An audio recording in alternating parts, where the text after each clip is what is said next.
You're not ready? Yep. Okay. We're going to call the meeting to order. Marina Coast Water District Board of Directors and the Marina Coast Water District Groundwater Sustainability Agency also. And we need a roll call. Director Cortez, Here. Director Imamura is absent, Director Moore, Here. Vice President Schreiner, Here. and President Morton. I am also present. And next, we're going to have introduction of new hirees. How Good evening, board. Just really quickly, I've asked to start a process here at the district that when we have a new employee come on board, that we will introduce that employee to the board and to the district, just as another way to welcome them into our fold. And this evening, we have Mary's going to introduce Renell, and then we'll get on about our business. This is our business, This is isn't our- it? Yes, it is. So good afternoon. I am pleased to introduce to the board Mr. Rainiel Lagman. He is the new district analyst for finance department. Rainiel has over 13 years of experience in accounting and finance. He has a bachelor's degree in business administration. He joins us from CSUND, where he was the general accounting manager and he supervised 5 employees. He was over at CSUND for 8 years and got promoted 5 times. So I think that speaks volume of the quality of work and dedication and professionalism that Rainiel has. And I'm very excited to welcome him as the newest addition to the finance department. Jay, welcome. Welcome.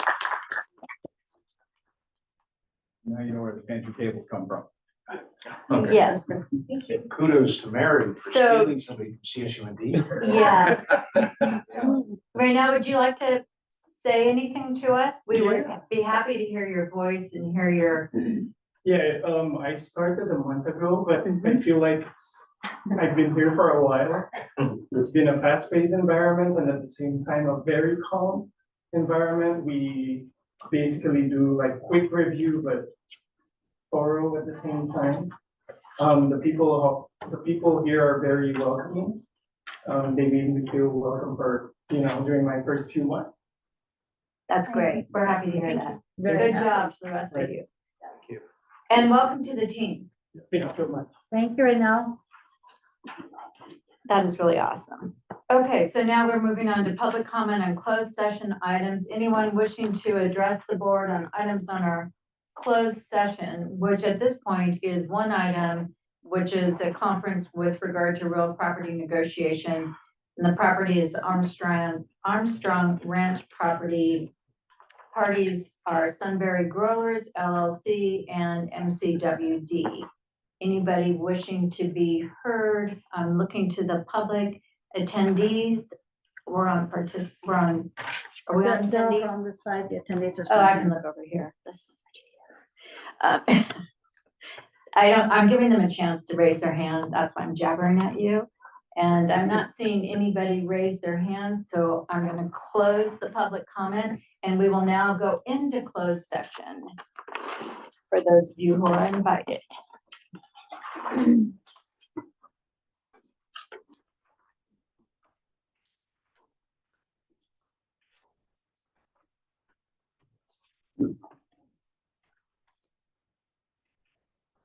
We are moving to consideration of a resolution to approve a 12-year farm lease with Sunbury Growers for the district's parcel with MCWD, and our general manager, Rem Hertzinger, is at the podium to explain it. Well done. Thank you. You're welcome. Good evening, board, staff, and members of the public. It's my pleasure to bring item 6, I guess, for today. The board, as the board president mentioned, this is a lease with Sunbury Growers. As mentioned, under the 1996 annexation agreement and groundwater mitigation framework for the Marina area, landowners of the Armstrong Ranch agreed to reserve up to 250 acres of land for Marina Coast Water District. So the property's been in our care and custody since then, and since that acquisition, we have leased the parcel for a cow calf operation for many years, not really driving any revenue from it. It does have conditions Subsequent to the transaction, those are related to the district's usage of it as a water treatment reservoir facility. The district is interested in entering into a lease with Sunbury Growers LLC to farm these lands, essentially for strawberry operations. We believe this will, at its base level, bring in roughly $224,000 a year over a 12-year cycle. As mentioned in the item, these funds, because they are not from the ratepayers, they are actually an outside transaction. These funds can be used for to offset a low-income assistance program for our customers. The farm lease, as mentioned, is for roughly 50, it's for 12 years. It covers, the district has options to pull 50 acres out or 100 acres out, depending on a 6-month notification or a 1-year notification. So as the district moves through its process in terms of developing additional water supply facilities, we have the ability to interact with our tenant and begin to remove some of that acreage. And as mentioned, or as given to the board, we have a map that identifies those parcels available. I would point out in the resolution that there are a series of CEQA findings that the district is going to make. And I'll read the whereas just so it's all there. Whereas the district, the directors determined the project is categorically exempt from CEQA pursuant to CEQA guidelines, sections 15301 and 15304. The directors have reviewed and the proposed project and other documents and information from district staff. On the basis of this information and the whole record before the district, the directors find and determine the following. The project consists of, man, I'm right that badly. The project consists of agricultural lease and will not significantly change or expand an existing or former use. The project consists of minor alterations in land, water, and or vegetation and does not involve removal of any tree. There are no other proposed or anticipated projects of the same type in the same place that could cause the project to result in a significant cumulative impact. The project does not involve any unusual circumstances that could cause the project to have a significant effect on the environment. The project site is not located within the vicinity of a highway officially designated as a state scenic highway and thus could not damage scenic resources within the state scenic highway. The project is not located on a hazardous waste site, and the project site does not contain any known historical resources that would cause the project to result in a substantial adverse change in the significance of the historic resource.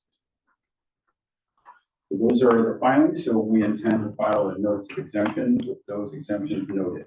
So it is the recommendation board that the board adopts a resolution 2024-18 to approve a 12-year farm lease with Sunbury Growers LLC for the district parcel 175-011049000 as amended.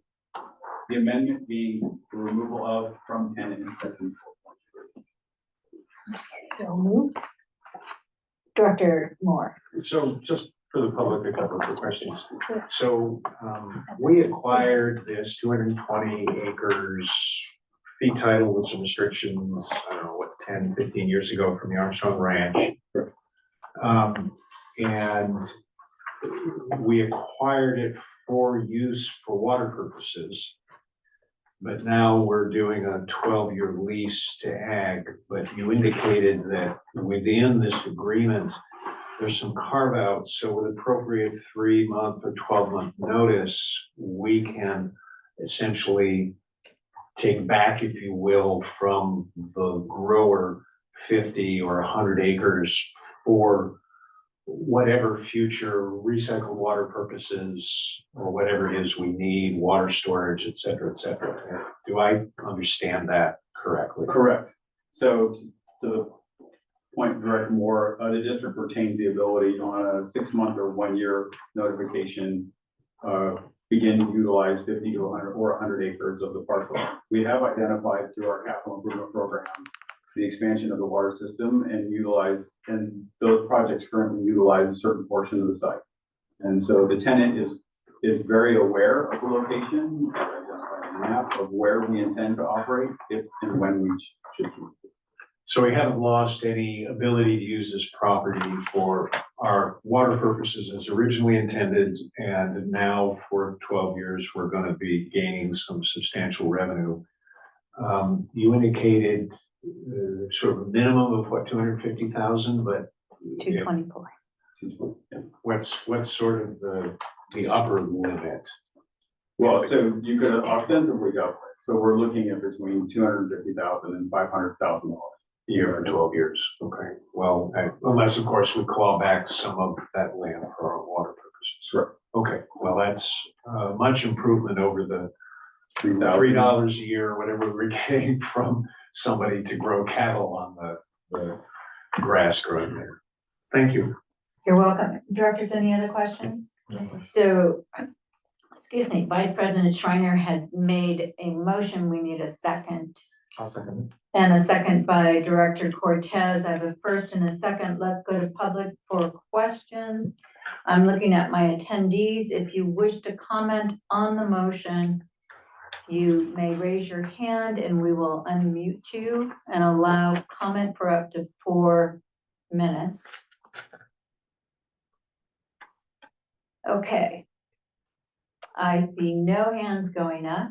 So the matter comes back, and any other comments by our directors? I'd like a roll call vote. Director Cortez, Yes. Director Imamura is absent. Director Moore, Yes? Vice President Schreiner, Yes.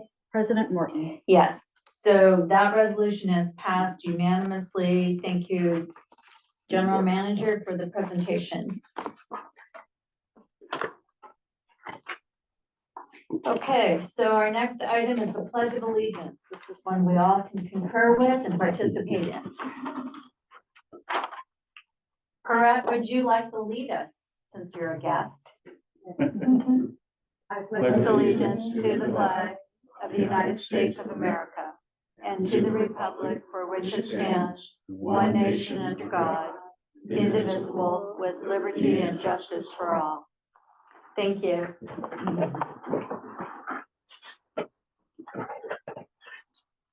Okay, next oral communications. Anybody wishing to address the board on matters not appearing on the agenda may do so at this time. And again, we limit your comments to 4 minutes, but it's items not on the agenda. We will allow comments on agenda items later as the items are called.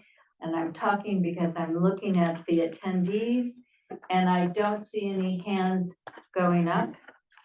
Anybody in the room wish to make comments on items not on the agenda? Okay, I'm seeing heads shake no, and we will close oral communication. We are now moving to item 9 on our agenda, Marina Coast Water District Groundwater Sustainability Agency matters. And we are going to receive a presentation that starts with our staff member that is keenly involved with the Groundwater Sustainability Agency, and that's Patrick Green. Thank you, President Morton, the board. Yes, item 9 is a presentation of the deep aquifer study, which was a planning element that came out of both the 1,8400-foot subbasin and the Monterey subbasin GSP effort. This is a multi-agency funded study that was Marina Coast contributed to along with Salinas Valley amongst others. The deep aquifer represents roughly 48% of our groundwater production in 2023. We have 3 wells that produce from that aquifer at this stage. And so this is obviously a critical element of our groundwater supply at this point. We have Abby Oscar with Montgomery and Associates, who was the firm that completed the study, and she had Victoria Hermosillo with her to do the presentation. We also have Brett Harmon, who's the general manager of Salinas Valley Basin Groundwater Sustainability Agency, with us to answer any questions, and also Vera Nelson, who is our Sigma consultant on the line to answer any questions. This is a somewhat long presentation, and so I believe Abby's going to want to be taking questions at the end. And with that, I can turn it over to the I just had a question. Did you say 40% of our supply is from the deep aquifer? 48. 48, thank you. I'll be brief. Victoria's going to deliver the main presentation. Thank you for having us today. And I just wanted to acknowledge also our lead hydrologist on the project, Derek Williams, and our senior reviewers, Joe Oliver and Martin Keeney. And then we also, throughout the process of doing the study over the course of 2 years, engaged the Groundwater Technical Advisory Committee. And Bear Nelson and EKI were key members of that, making sure that we tried to have all the data and get review of the data. With that, with my lead hydrologist who conducted the study, I'll turn it over to Victoria Helasia. Thanks. Good evening, everyone. Thank you for having me here, and I will dive right in because I know time is of the essence. So this is the deep aquifer study that we have completed. So to start with, what are the deep aquifers within the Salinas Valley Basin? They are a key municipal and agricultural source of water. As I heard just a moment ago, a pretty important component of Marina Coast's water profile, and it is particularly important in the seawater intruded areas. The figure here is just a simple conceptualization of what the deep aquifers are in relation to the rest of the basin. And this is a stacked aquifer system where we have the 180-foot aquifer, which is the shallowest aquifer, the 400-foot aquifer, sort of in the middle, and then the deep aquifer is so named for being deeper than everything else. Also shown on this figure are the generalized locations of seawater intrusion, which has instigated deeper drilling to fresher waters. So before we get started into the contents of the study, I just want to start with the bottom line up front, what this study has contributed to the general knowledge about the deep aquifers. This study developed a definition, an extent, and a hydrogeologic conceptual model of the deep aquifers. The study developed a water budget for the deep aquifers. The study made monitoring recommendations, and the study provided guidance for management based on the scientific findings of the study. And this is very all-encompassing compared to previous investigations of the deep aquifers, and we'll get into that. So to begin, why did we need a comprehensive study of the deep aquifers? Well, there are two charts here that sort of tell the same story. The chart on the left is showing the amount of deep aquifers extraction or pumping in the blue bars, as well as the number of wells being installed into the deep aquifers and reporting extraction over time. Starting from 1995 and going through 2023, both of the amount of wells that are pumping from the deep aquifers and the amount of extraction, those are both increasing with time. The chart on the right shows the cumulative change in water levels since 1983. So this chart goes from 1983 to 2023, a slightly different scale. The first 10, 12 years or so, there were a very limited number of wells within the deep aquifers. That's why that line is blue, showing that cumulative change on water levels. And then moving forward in time, the number of wells increases, and still that cumulative change in water level is adjusting based on number of wells and also other management actions occurring in the basin. The other management action I want to point out on both of these charts is when CSIP came online. But the overall take-home message from both of these charts put together is that as the number of wells being installed in the deep aquifers is increasing and the amount of water that is being extracted from the deep aquifers is increasing, the cumulative water levels in general are decreasing over time. So both of these, or all of this combined, led to a need for a fully comprehensive study of the deep aquifers, and that's what this study is for. This study focused on some key questions for management, starting with how should the deep aquifers be defined? What is the lateral extent? Does it receive inflows? What is the full water budget? How should monitoring be focused? And what principles should then guide management? Each of these questions builds on the last, each leading to the next question, and we'll cover all of these throughout the presentation. Throughout the deep aquifer study, there was key data that was collected to define the extent and the properties within the deep aquifers. A lot of geophysical data was collected. We partnered with Ramble to collect additional AEM data. We'll go over that in a future slide. we conducted 2 aquifer tests to provide data on groundwater movement and storage. Groundwater chemistry data were collected to assess the variation across the extent and other relationships with other aquifers. And then isotope samples were also collected to try to determine relationships with adjacent or overlying aquifers as well. So let's get into the findings, starting with how should the deep aquifers be defined. So the study developed a very scientifically robust definition of the deep aquifers, which are the water-bearing sediments present below the 400-foot aquifer or its stratigraphic equivalent. Now, the definition focuses primarily on the presence of an aquitard, separating the deep aquifers from overlying aquifers. We did take into consideration the depth, the geologic formations. To get into more detail, the flow chart on the right was developed to help us determine how to sort through a lot of the data that we already had and a lot of the data that we generated throughout the course of the study.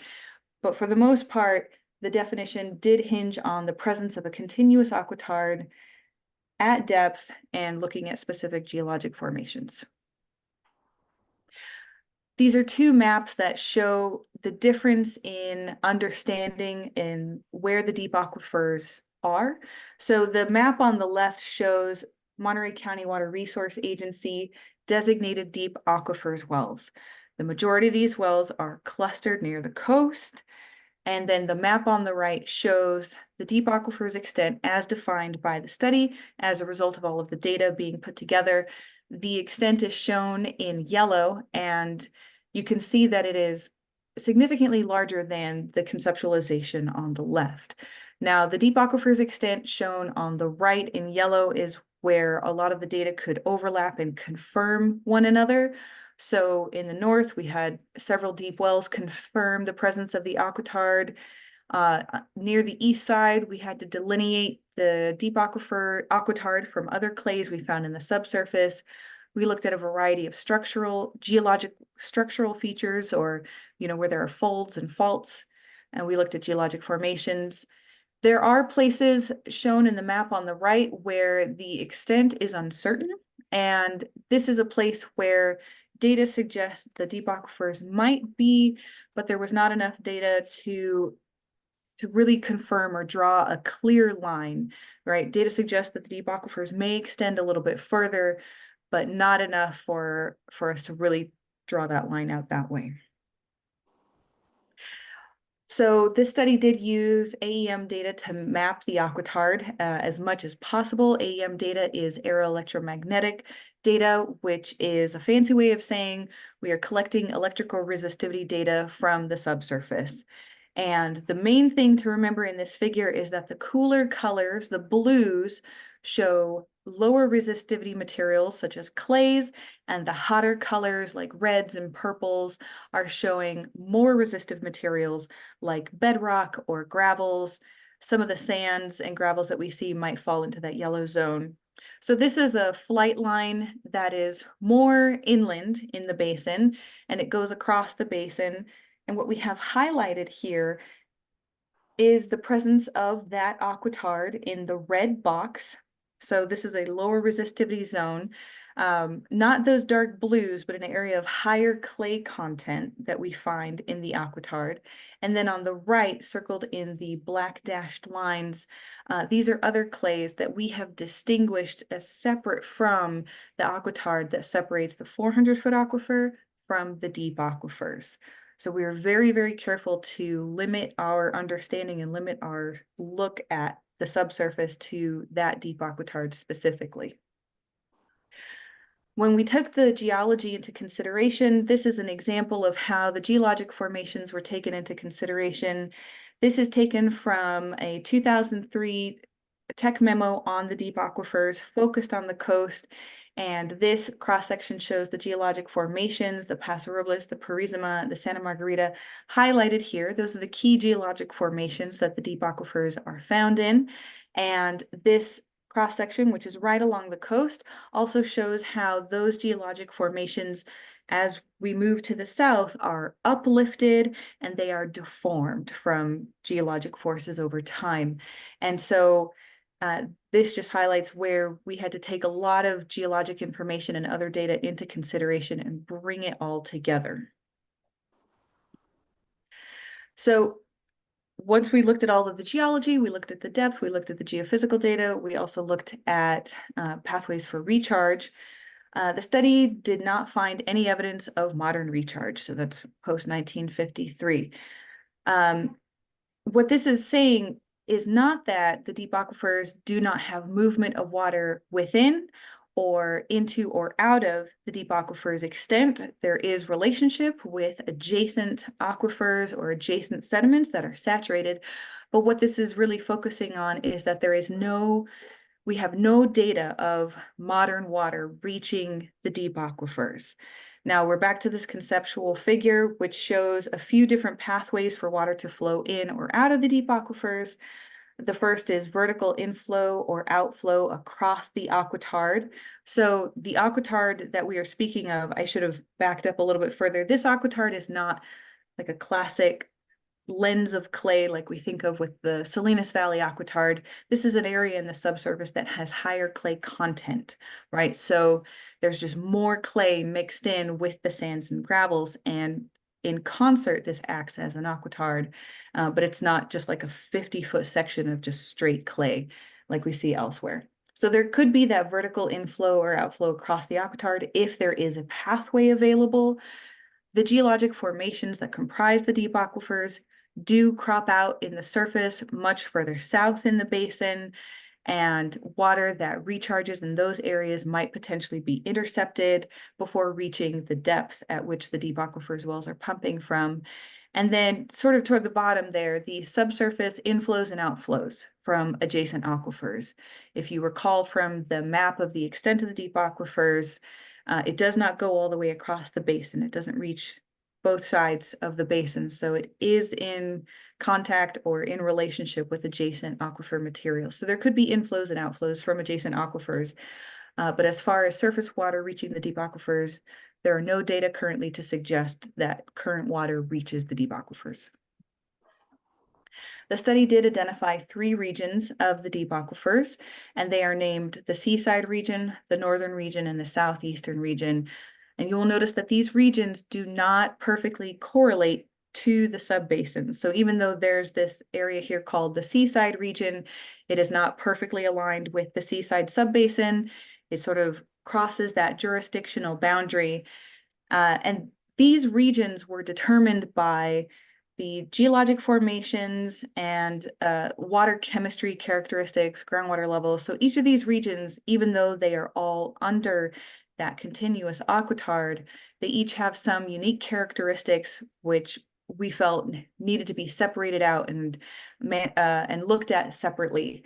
So there is a groundwater level divide. We have different formations that are present in some areas than others, even though 3 geologic formations all go into the deep aquifers.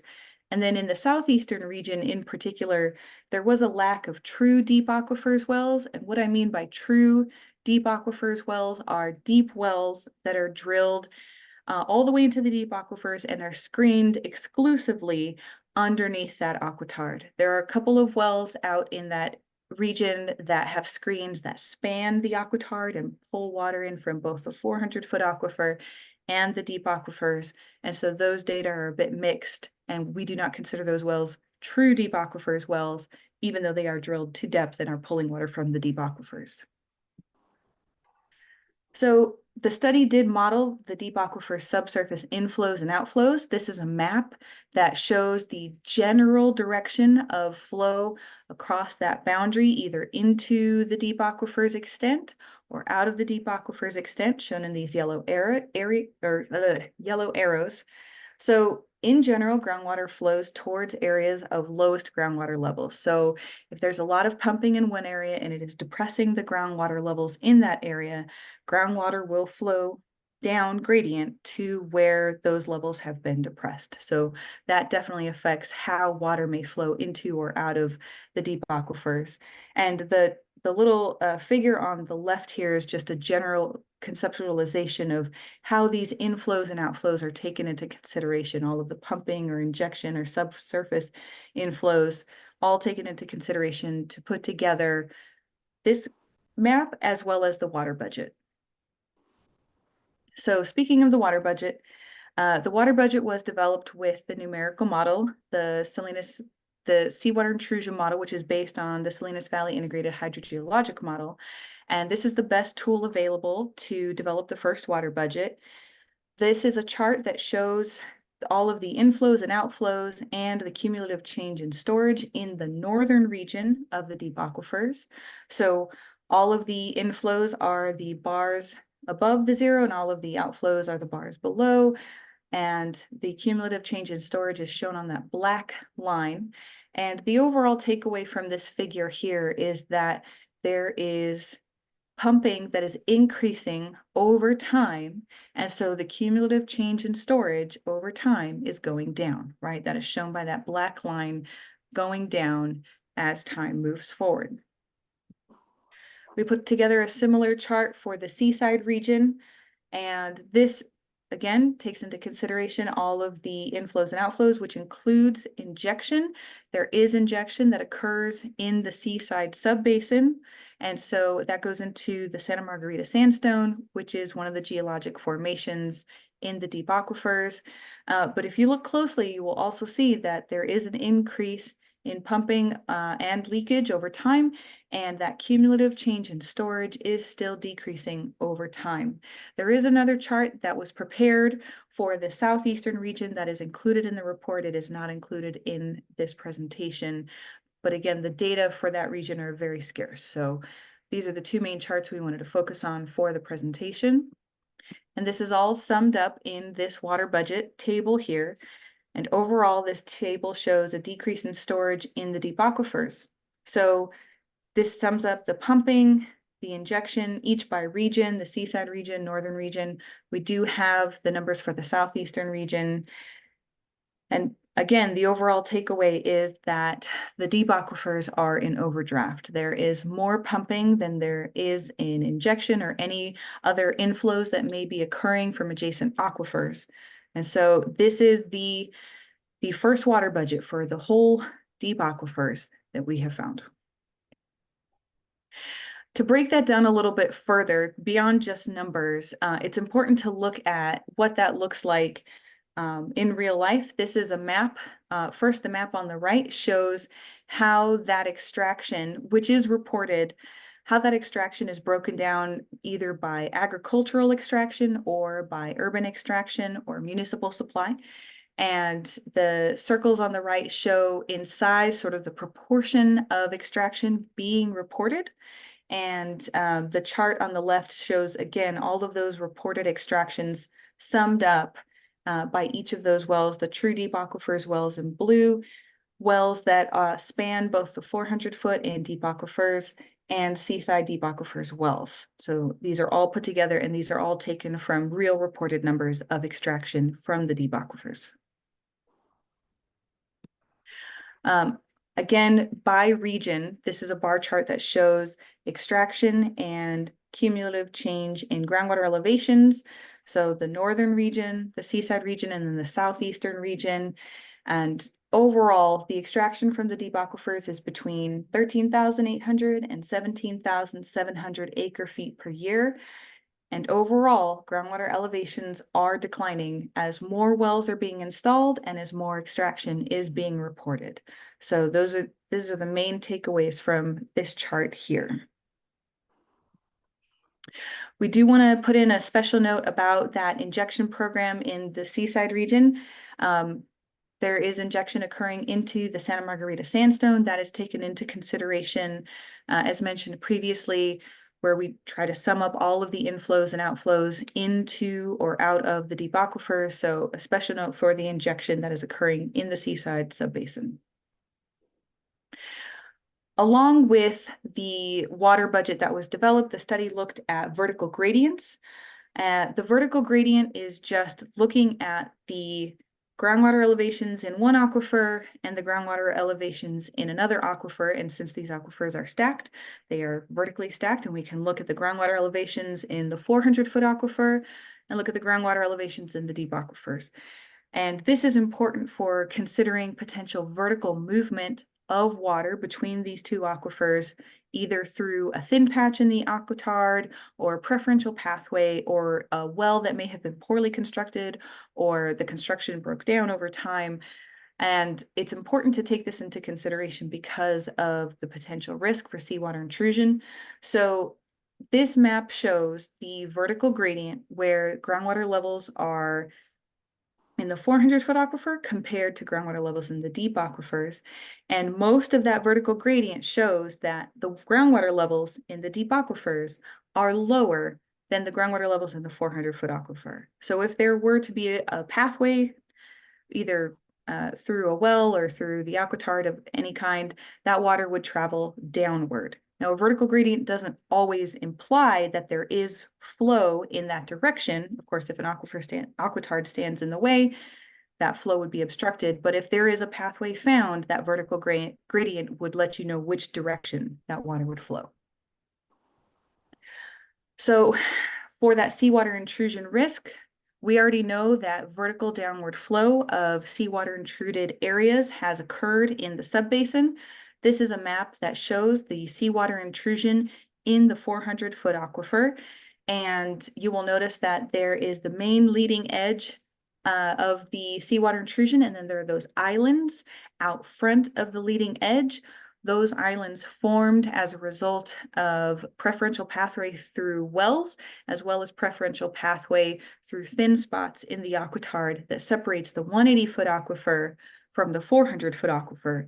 And because the groundwater elevations, or the vertical gradient between the 180-foot aquifer and the 400-foot aquifer was downward, that seawater that had already intruded in the 180-foot aquifer flowed downward and created a new area of seawater intrusion in the 400-foot aquifer. So this has already occurred between the shallower and the middle aquifers, and it is of concern when we look at the relationship or potential relationship between the 400-foot aquifer and the deep aquifers, and that's why looking at that vertical gradient is really important. Another risk that the study evaluated for the deep aquifers is the potential risk for land subsidence. So this figure shows sort of how land subsidence occurs. Land subsidence occurs where there are a lot of clays and water is pulled out of where these aquifers and aquitards are, or effectively where the water is depressurized from the subsurface. So when clays are deposited over time, a lot of times they are deposited with water. They're very disorganized when they're deposited, and there's water in between these small, tiny little sediments, and it helps create pressure against the clay particles. When that pressure is reduced, when the pressure goes down, the clays become much more organized and they stack on top of each other and they begin to collapse. And that collapse from the depressurization then goes all the way up the soil column until the land can begin to subside as well. So the deep aquifers are under this area of high clay content, that is our deep aquitard, and the extraction has caused depressurization within the deep aquifers. And as of right now, we don't know whether or when subsidence could occur until it does, but this is another risk that the study evaluated and took into consideration. So this is just a summary of current conditions of the deep aquifers. The analysis of historical and current conditions does not change the overall conceptual understanding. The current conditions do confirm previous conclusions that the deep aquifers are in overdraft and are not being recharged with modern water, and they are at risk for seawater intrusion. Continued overdraft put the deep aquifers at risk for irreversible damage, and the data is sufficient for moving forward with management. So even though the extent of the deep aquifers is greater than previous historical understandings, previous studies and previous discussions around the deep aquifers have reached the same conclusion that this study reached as well. So that leads to the study guidance for management. Starting with the regulatory context. So there is already a regulatory context for the deep aquifers. The Seaside Subbasin is adjudicated. Other sub-basins are subject to the Sustainable Groundwater Management Act, or SGMA, and management of any kind must meet either adjudication or SGMA regulatory goals. There are already agencies that have sufficient authority to manage the deep aquifers. So the study found there is sufficient jurisdictional and legal authority. And the study recommends that agencies should work collaboratively to manage across the extent of the deep aquifers and adjacent aquifers. These aquifers are older than the jurisdictional boundaries that were drawn. And if you recall from the deep aquifers map, the deep aquifers do extend into various jurisdictional zones. And so the study does strongly suggest collaboration for management. There are two primary types of management approaches for looking at a groundwater system.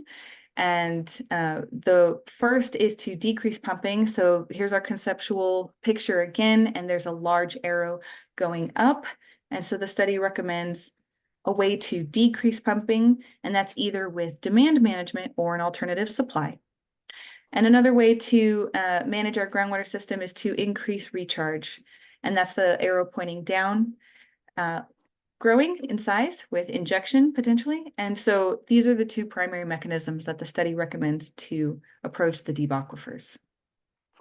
Now, the location of management will determine the type of management that is recommended. Each of these regions is slightly different than the other, as mentioned before. So the study recommends differentiating groundwater management by these three regions. In the southeastern region in particular, because there is a lack of true deep aquifers wells, the study recommends monitoring first and then managing if the deep aquifers groundwater elevations are found to be declining. With the seaside in the northern regions, there is much more activity going on within the deep aquifers.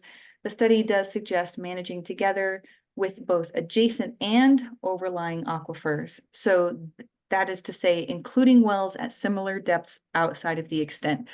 An example of this is kind of in the southeastern region. Even though we have a lack of true deep aquifers wells in this region, there are several wells that are drilled to a similar depth just outside of where that extent was defined.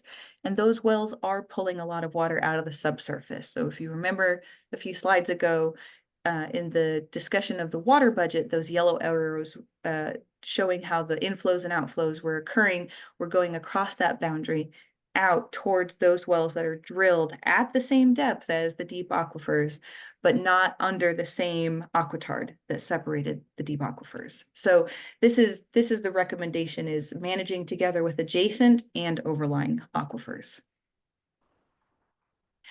In the areas of uncertainty, the study recommends to take a precautionary approach to new deep wells and to increasing net extraction, unless these areas are definitively shown to not be deep aquifers. So these will be areas to pay special attention to for future implementation.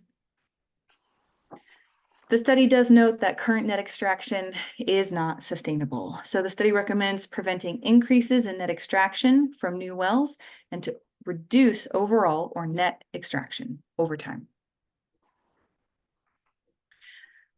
The study focuses on hydrogeologic principles to guide management to prevent subsidence.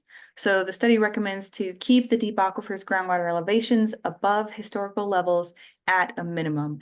And this is really getting at that principle of keeping the pressures within the deep aquifer system higher, right? We want to prevent that depressurization, to prevent the shifting of those small clay particles, since we know there's a lot of clay, and there's a lot of clay that separates the deep aquifers from the 400-foot aquifer. And so keeping that pressure at or above historical minimums. The hydrogeologic principles to guide management to prevent seawater intrusion. So the first method of seawater intrusion, as I talked more extensively about, was that pathway through wells. So if evidence of seawater intrusion leakage downward is detected through wells, destroy the wells that may facilitate leakage. So pretty clear, if there's a problem well, don't let it be a problem well anymore. To prevent downward migration through the aquitard, if there's a preferential pathway, or if there's a thinner spot in the aquitard, raise groundwater levels to above the groundwater levels in the overlying aquifer where seawater intrusion is present. And that is to change that vertical gradient where the groundwater elevations in the 400-foot aquifer are actually lower than the groundwater elevations in the deep aquifers. So that would be a positive or upward vertical gradient. And then if there is lateral seawater intrusion, since we know that the geologic formations that comprise the deep aquifers do crop out in Monterey Bay, the study recommends to evaluate and select a preferred option for controlling lateral seawater intrusion from the ocean. If seawater intrusion is detected in the deep aquifers, stop extraction in the vicinity of that intrusion and implement a preferred action. So this is the recommended process to manage, using the simulated sustainable or safe yield by area to guide initial groundwater management, adjust management over time according to changes in observed groundwater elevations, include wells that are screened both fully and partially in the deep aquifers, and then of course manage together with overlying and adjacent aquifers. The study recommends to adaptively manage the deep aquifers such that the quantity of extraction and injection is reviewed and revised periodically based on groundwater elevations. So similar to several other management approaches in the area, taking a look at what the data are saying and adjusting as needed to continue to proactively manage the deep aquifers. So this is a great little graphic of plan, do, and evaluate, and then adjust along the way. Adjust as more data become available through implementation. And these are the monitoring recommendations for the deep aquifers. So the key monitoring recommendations out of the study are to collect extraction data from all wells in the deep aquifers, monitor 82 wells, including 4 recently drilled monitoring wells, 5 existing production wells, and filling the 7 data gaps that will be shown on a map pretty soon here, and then sampling an additional 16 wells to bring the total number of wells monitored to 66. So this is that map with some noted data gap areas. There are several that were noted, and there are 2 close to the coast. And the 2 data gaps close to the coast could also watch for seawater intrusion from the ocean. So they would serve an additional purpose above and beyond groundwater elevation monitoring, but also potentially seawater intrusion monitoring from that potential lateral flow from the ocean. These are optional monitoring recommendations and assessments, but would help understand the deep aquifers and the dynamic changes moving forward. Induction logging, which could help detect chloride increases in key wells, potentially those data gaps along the coast. Isotope sampling, which would help to further assess the relationship with adjacent aquifers or overlying aquifers. And then, of course, a periodic assessment to evaluate trends and changes every 5 years. So again, we've seen this slide before, but just to sum up what the deep aquifer study has brought, and that is a well-developed definition, a developed extent, and hydrogeologic conceptual model of the deep aquifers, a complete water budget, the first water budget for the whole deep aquifers, monitoring recommendations, and guidance for management, both based on the study's findings. Now, this is a scientific study, and the recommendations that we went over here are really to help inform a broader conversation. But this study was focused on the science and focused on where the data led and where the science could make informed decisions. So at this point, I will end for questions or comments. Thank you all very much for paying attention. That was a lot.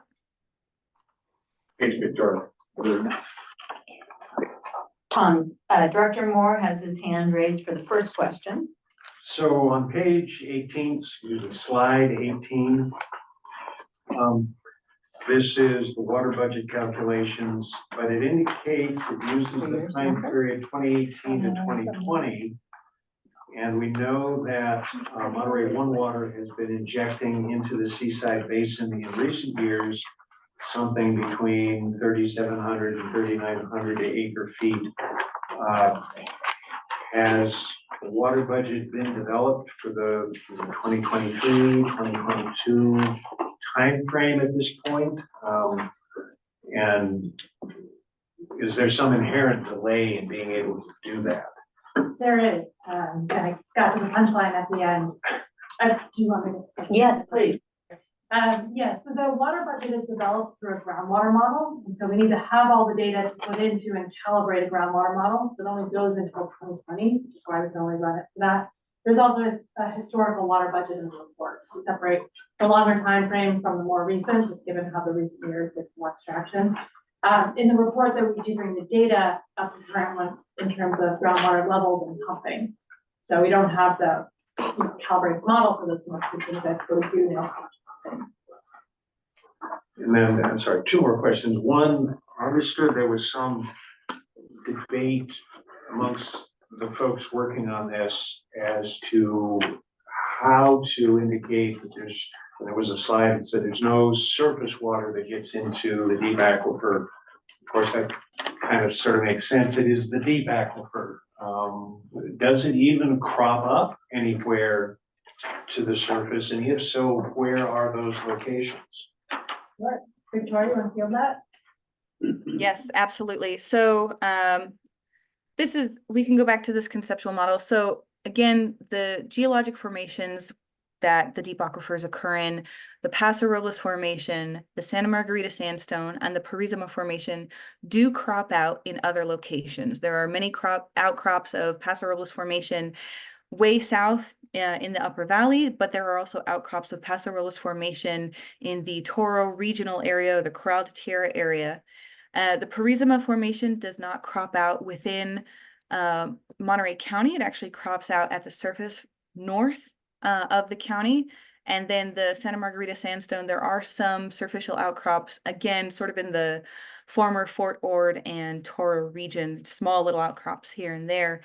And so again, those geologic formations do reach the surface in other locations, and water may get into those formations at the locations. And as I mentioned, with this figure in particular, especially the outcrops that are very far away, it could take a very long time. It would take a very long time for water to reach where the deep aquifers are. And there are many wells along the way that might intercept that. And we also primarily focused on the aquitard, the continuous aquitard presence that separates the deep aquifers from the overlying aquifers. Once that aquitard sort of terminated, or we could not find any additional evidence of that aquitard, that all of the sediments just sort of kind of blend together. And the Paso Robles Formation in particular is a very mixed formation, sands and gravels and clays. The aquitard here that separates the deep aquifers is primarily found within the Paso Robles Formation. And so, and like you mentioned, it's very, very deep. And so even though the Paso Robles Formation continues, that continuous aquitard, or that presence of high clay content within the Paso Robles Formation itself, actually does not continue all the way down. And so it's several things at once. Yes, these geologic formations crop out elsewhere. They're shallower as they get closer to the surface. There are wells that intercept that water. It is very far away. Previous studies have indicated that the water in the deep aquifers is quite old, 20 to 30,000 years old. And the data that was collected for this study did not suggest anything younger than that.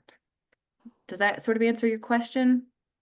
Sort of a follow-up. If the water, at least relatively near the coast, my understanding is some of these aged waters that are extracted from, I don't know, 900, 1,000, 1,200 feet below the surface of the ground, but within a few miles of the coast, that would seem to indicate that water is not moving very swiftly towards the ocean in even geologic time. Do you have an explanation for why that might be?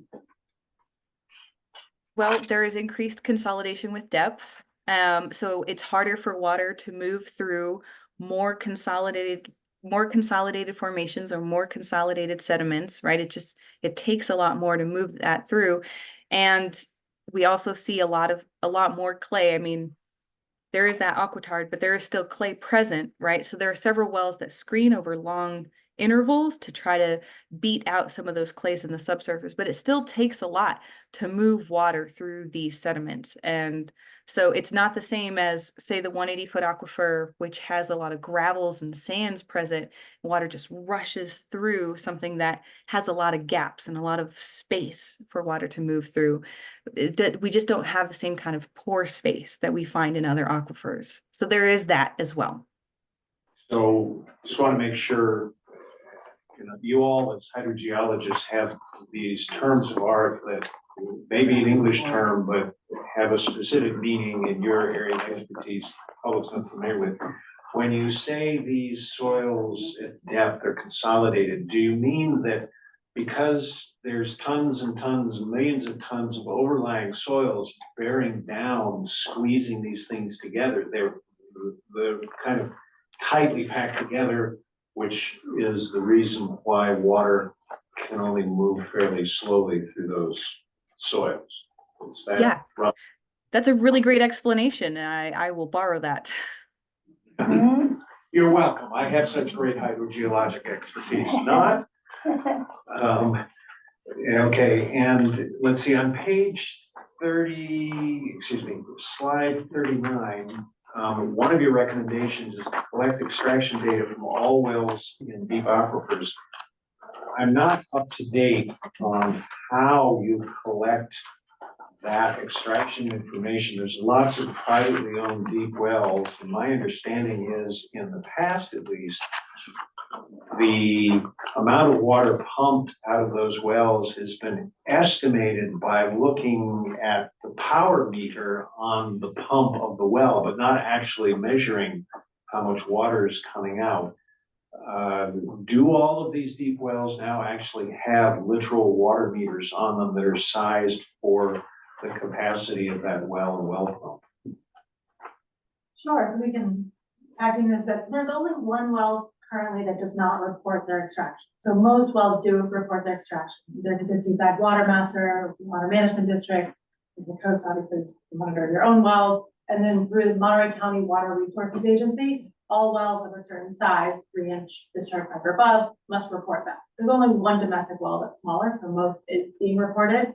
There are a couple different methods that we can report to them, to that program, 3 methods currently.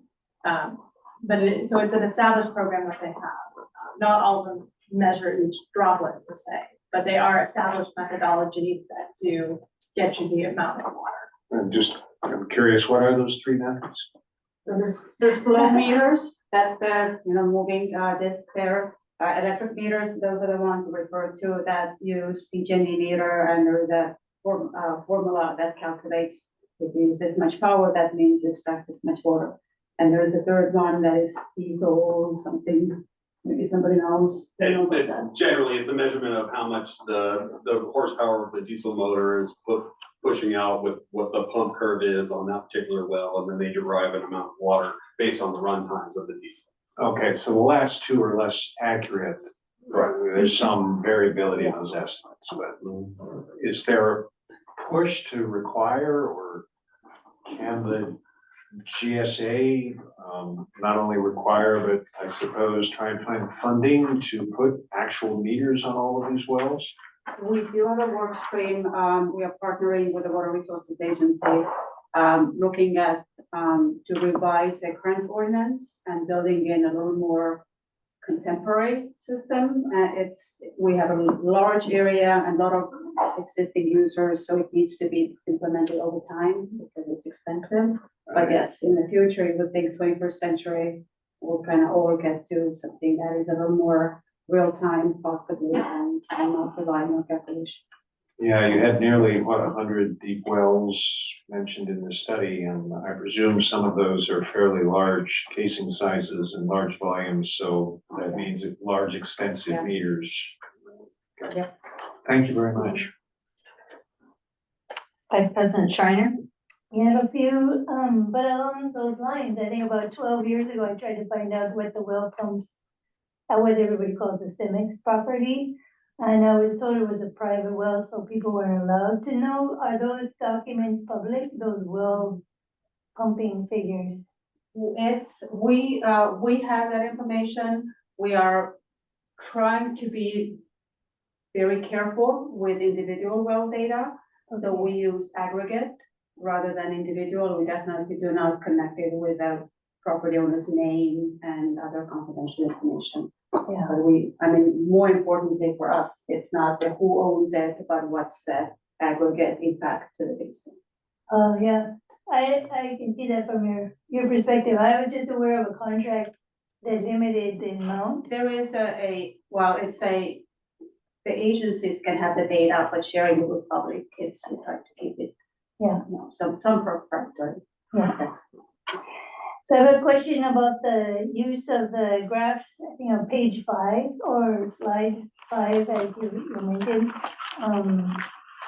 These years where this is, elevation is quite low, do coincide with the increasing number of wells, but also coincident with some drought years or below, average rainfall years.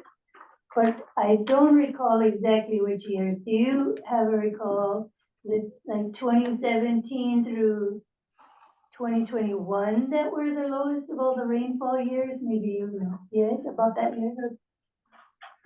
2014 to 2016 was the big drought that Okay. people remember. And then 2020 to 2022 were 3 consecutive dry years.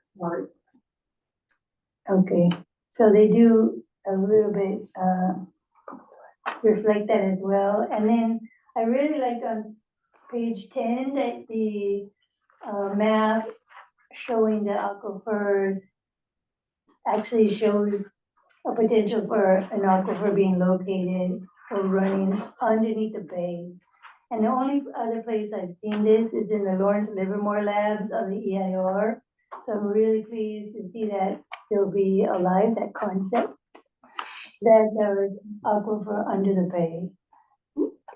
You or someone has made a line, do we know how accurate, like within miles or hundreds of feet, is that figure? For You a mean- boundary, The boundary within the bay? right, under the bay. So that area of uncertainty shown on this map really is representative of the geologic formations that we know extend further out. So there have been previous studies to look at where these geologic formations are present in Monterey Bay. There is a geologic map that shows the quote unquote superficial outcrop of the Purisima formation in the bay. And so where those are present, the extent was drawn out to effectively the canyon under the bay. And then the southern portion of that uncertain extent just extends out with another geologic feature, the Laguna Seca anticline, kind of following that out until it intercepts with that canyon. So basically just acknowledging that the water that is pulled for the deep aquifers is coming out of the Paso Robles formation, the Purisima formation, and the Santa Margarita formation. And these geologic formations are present under and out to the bay where we see those superficial features. Nice, nice, thank you. And kind of along those lines on page 18, have you ever found geomorphology that is vertical, sort of like separates, or, oh, sorry, it's not page 18, I guess. But separates the aquifers, basins, the sub-basins. So, like, I know we have an adjudicated basin as part of the seaside area, I think you're calling it. Is there any sill or geomorphology under the ground that's actually keeping that water from mixing into other areas, right? Going across. Map with the So- yellow. Victoria, for example, along the relief fault zone. I mean, generally, the sub-basin boundaries were drawn, by the Department of Water Resources to try to reflect what was going on, or what was known about what was going on in the subsurface. Yeah. They didn't have perfect data either. So for example, the aquitard, the closest to the top thins out, they said somewhere around this boundary here. You see alluvial fans from the east side, somewhere around, where that sub-basin boundary was drawn. But as we actually look at where the plays are, where the multiple aquitars are, it's often not exactly along the jurisdictional. Jurisdictional, or is there any like geology? I think I'm hearing there are some rock formations Yeah, that separate and help run water limits, but between the adjudicated basin and the Monterey sub-basin, is there anything like that? Oh, my recollection of that boundary, or my understanding, I should say, is that boundary that separates the seaside from the Monterey subbasins was based on a groundwater level divide, where there was pumping on either side of this divide, right, creating lower groundwater levels, and then somewhere in the middle was that the highest point of that groundwater elevation, and that is where that boundary was drawn, based on groundwater levels and gradients. Okay, so no divide in the groundwater basin, there. The water can really flow around there. all right, So so, where we tend to see some sort of block is where you have a fault, for example, that might displace the aquifers. yeah, but I think it just emphasizes how much we all need to be able to work together, because there is not really a barrier. And then on page 20, there is a mention of pumping of 13,800 to 17,700 acre feet per year. And this is cumulative by region. So, oh, go ahead. It's total for the deep aquifers, and Yeah, the range is that there are some wells that are screened across the 400 and the deep aquifers. But we don't know at how much they pump, how much is coming from the deep aquifers. So that's why there's a range. We know That's a that big from range. pure deep Yeah. aquifer wells, there's this much, but then there's something in the middle coming from the other wells too. That's the follow-up. can I just finish my question? This one, and then you can ask a follow-up before I ask one. But the other I was gonna say was, if it's 48% that we're pumping from that deep aquifer as a district, and if the district is pumping less than 3,000 acre feet per year, then it would be, our contribution to that extraction figure is approximately 1,500, right? 1,600, but yes. 1,600. We're a baby. Yeah, we're kind of a small, in this scenario. I just wanted to add that. Okay, go ahead, I'm sorry. So just to follow up on this, this is extraction from the deep aquifer as you've defined the full extent of all three segments of the deep aquifer. Yeah. That's acre feet per year, but that's calculated over what time frame? So it's calculated annually, that particular number. I need to look at the report. It's either 2022 or I think the most recent year. Okay, so it's not based on an average It might of several be like, years. it might be a couple years, but it's recent. Okay, I can go back, it's in the report, I can pull that for you. Yeah, I'm pretty sure this is the current water budget. okay, and your calculations did include some, so that's well-based extraction, correct? Not outflows to adjoining aquifers. What about inflows? Can you go to the water budget slide? So this shows from the model, the simulated water budget. We don't actually have, you can't actually You can't measure. how measure much the is inflows. flowing in and out, so you have to estimate it through a groundwater model. So this is estimated, so, subsurface flow from adjacent or overlying aquifers. So a little bit this way or a little bit this way, right? And so the total is 5,100. So roughly speaking, we think the current loss is 12,000 acre feet. I think it's at 9,600 decrease in storage is the number. Decrease in store, okay, that's what you mean by the decrease in storage is loss from that. I will say, the subsurface, this is a net, so there is some that's flowing to the east side. Net across. Yeah, that phrase decrease in storage is another term of art that might, it's not like we have a tank and the walls of the tank are getting shrunk because it's too Maybe hot. it's the out. amount of water in that storage. It's getting more empty, yeah, it's getting more empty. Got it, thank you. But it almost seems like if we're the district is pumping 1,600, flow from other deep aquifer regions, it looks like, because there is no barrier underground, we're just losing almost as much as we're pumping in a way, right? It's just going to other lower elevations. Coming in. Yeah, so this is confusing here, so it's in part because we have these three different ones. So if you look at, for example, the seaside, so essentially the northern region has two boundaries. One's the southeastern bit here, which is the -700, and then one is the seaside region there. So there's some flows. It's how we try to create one big water budget, but then break it out for you as well. So are we in the seaside? No, we're in the northern, We're in the north. so we're being, But generally, Part seaside region, part northern. generally speaking, the water levels are much lower in the valley, and we do have a lot of flow that goes to the north and to the east. Okay.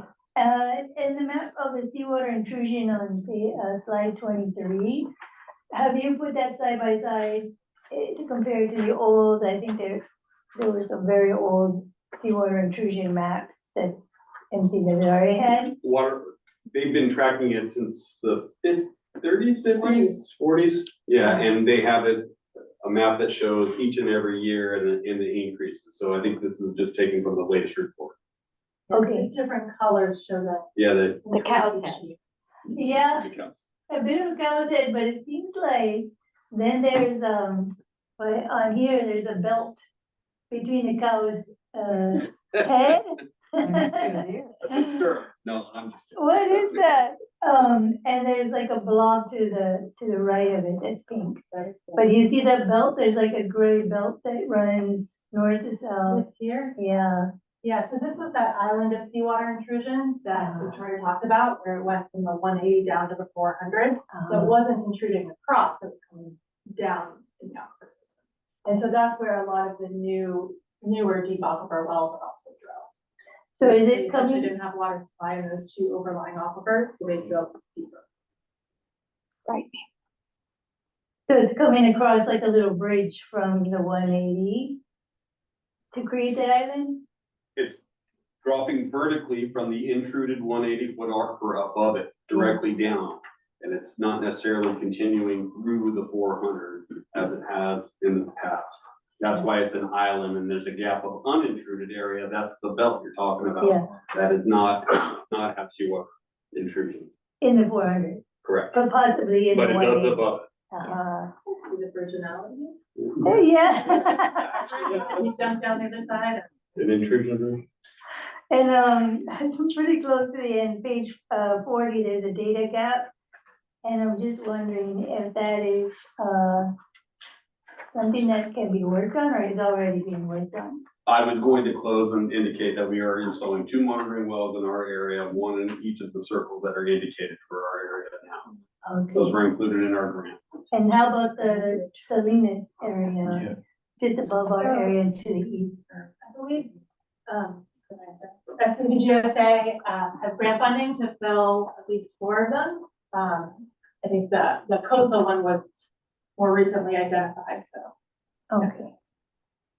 Good. pretty good coverage between agencies.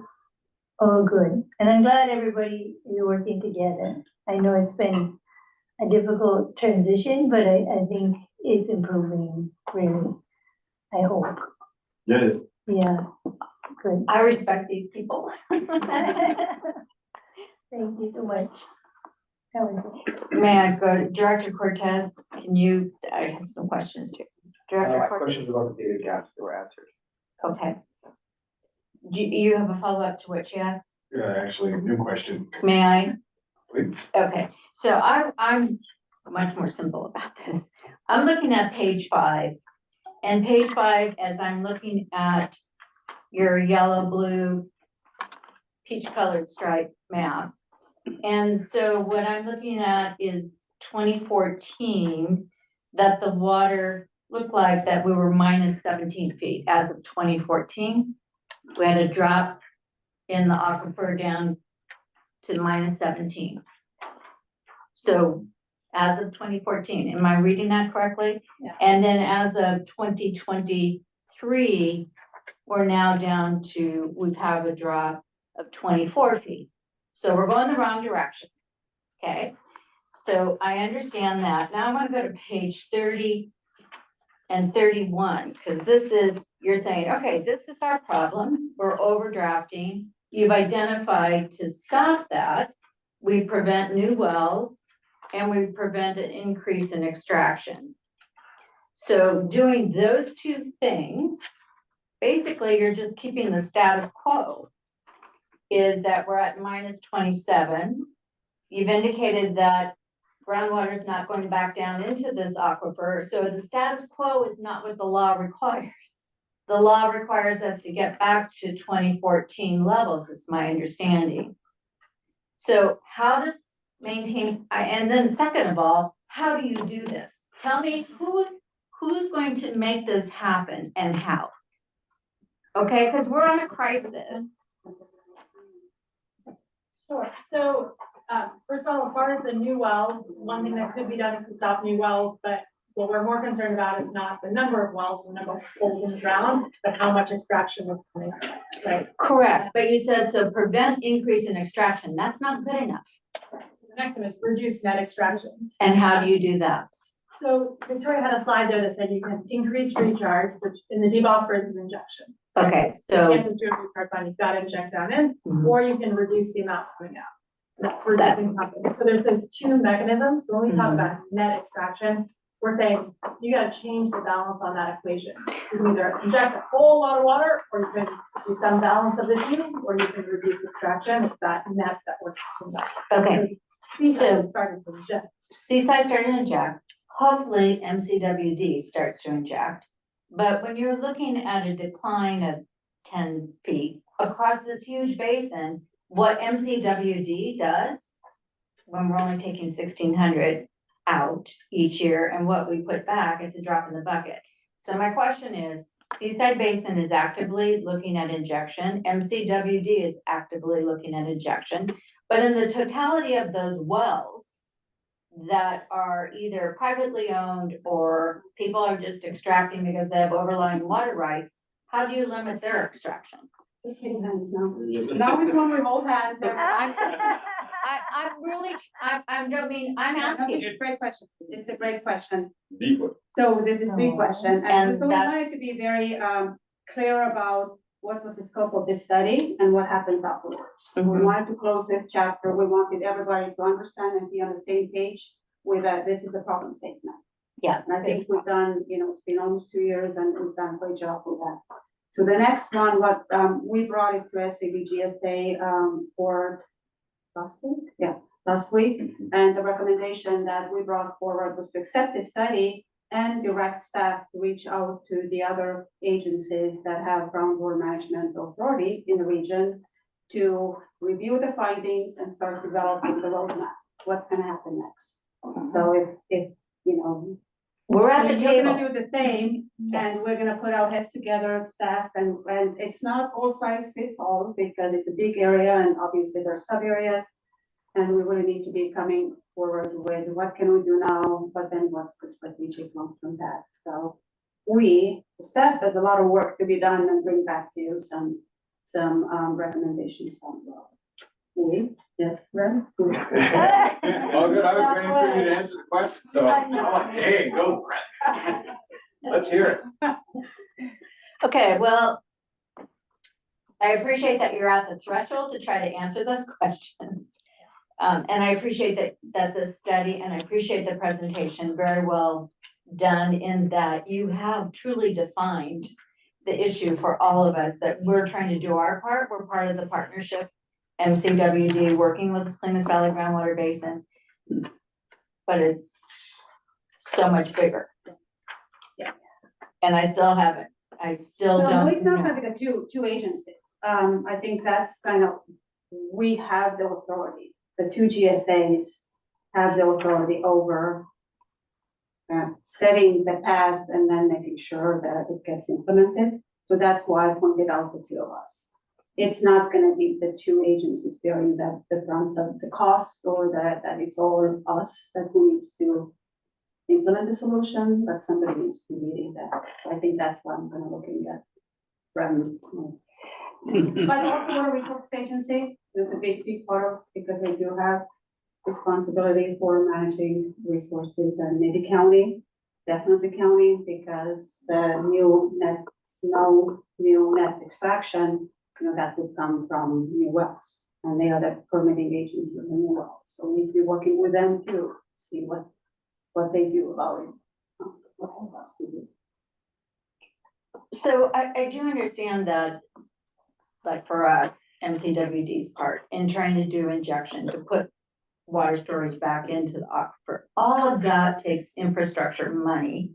And all of that for an agency like us takes years to generate if we're relying on our go-pay money, our rate money, unless we get grants to do some of this. But even still, when you do a project, it takes years and years and years.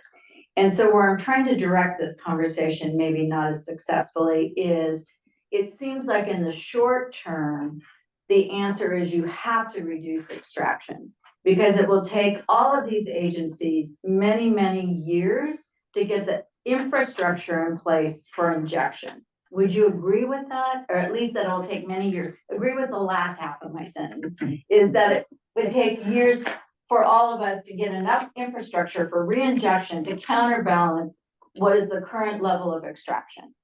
Would you agree? Yes, absolutely. SVBGSA just finished a series of demand management workshops, and there was also some recognition given to the large project will take a lot of time to get them implemented. What do we do between now and then? Yes. So that's why we're talking about demand management and kind of looking how that fits, how that puzzle piece fits into that. Maybe it's not permanent, maybe it's to get us not making that, Worse. not seeing the hole too deep. Yeah, okay. All right, I think you get my point. I think, Ram, you had something to say? No, I just think that to the point, I think, this is a big ship and it's got a lot of momentum. Trying to get us to move off the mark a little bit is gonna take us a while. There's gonna be a lot of mines that have to be converted. I think that injection, our partner M1W and Seaside Basin is showing that it can be done. It can be done successfully. So it's not a new thought process for us in our basins. We have somebody that's doing it and doing it successfully. So, and that project moves, as a project partner, it's moving through our territory. So for us, for Marina Coast, putting a couple injection sites together is relatively easy work. But I think the bigger project that exists before us is a much larger regional ASR project. And I think that, as we all know, those kind of projects, they develop their own gravity and they start to pull in things, and sometimes it gets a little bit difficult. So, there's a lot of mindset that has to change. And I think we've got the right team to do it. Director Moore. So just one comment and 3 questions about AES. First of all, we'll do what we can, but as you know, our usage makes us just naturally a small player. I am very pleased, however, to meet tonight an expert herder of cats. So good I will luck. put that on my name tag. Yeah, there you go. Not the expert, but the. Yeah.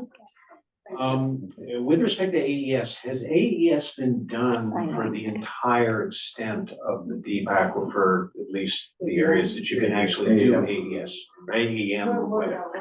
But Yeah, I don't actually think we put the maps up there, but yes, we cannot, AEM cannot be flown over populated areas. That's the main restriction. So Power City of lines, Salinas- roads. Yeah, City of Salinas. Marina downtown. Flyover, but yeah, we extended lines. There were 2 sets of new Department of Water Resources lines, and then we did infill among them. So that was a large part over the Ord area, the lines there, and then the whole southern extent of where we got water. Okay, so you went down towards Chular, et cetera.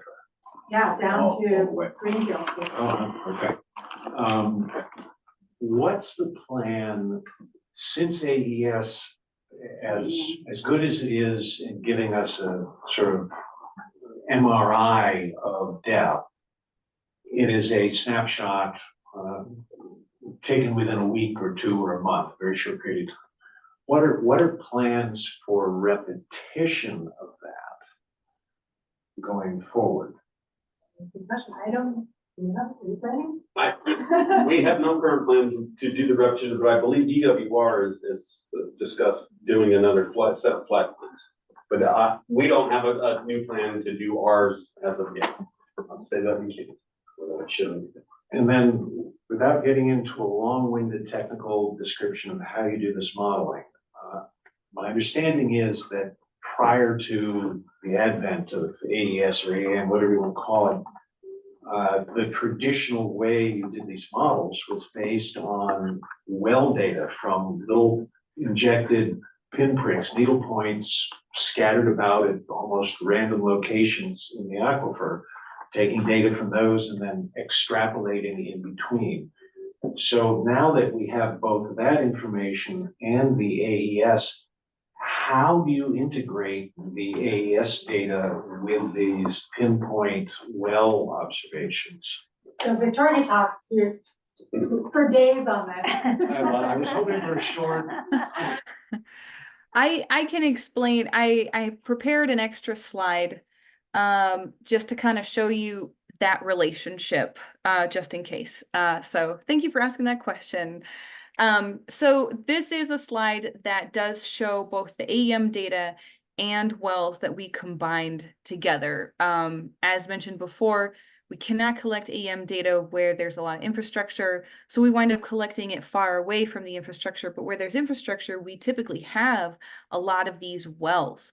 And so what this figure shows a lot of that AEM data that has been collected, and juxtaposed with that are notable wells, ASR wells, FO wells, and pointing out where those wells are screened. So very clear indication of which geologic formation that screen is occurring in. So we can match up that well data with the AEM data and say, yes, this resistivity data is indicative of this formation, this is indicative of this formation, and our aquitard shows up very, very clearly extending past this point. And then in the areas where there's a lot of pumping going on, again, we don't have a lot of AEM data. And so we have gone through each of those wells and we looked at the lithology that the driller put into the report. And we have also, if was available, we looked at the borehole geophysical log. So the same principle as AEM, sending electrical resistivity out into the subsurface and getting a profile back. And so it's a borehole log that just looks like a squiggly line, and matching that up with the lithology and matching it to the closest AEM line as possible. So what we're doing now is we're taking the top selection of the aquitard and the bottom selection of the aquitard, either through AEM data or through well data, or both, where we have both, which is really nice. We can line it up, and we are correlating the tops AEM and well data and the bottoms AEM and well data together, and we're creating a whole new layer. Well, not whole new, we're revising a layer that existed, but with much, much better data now.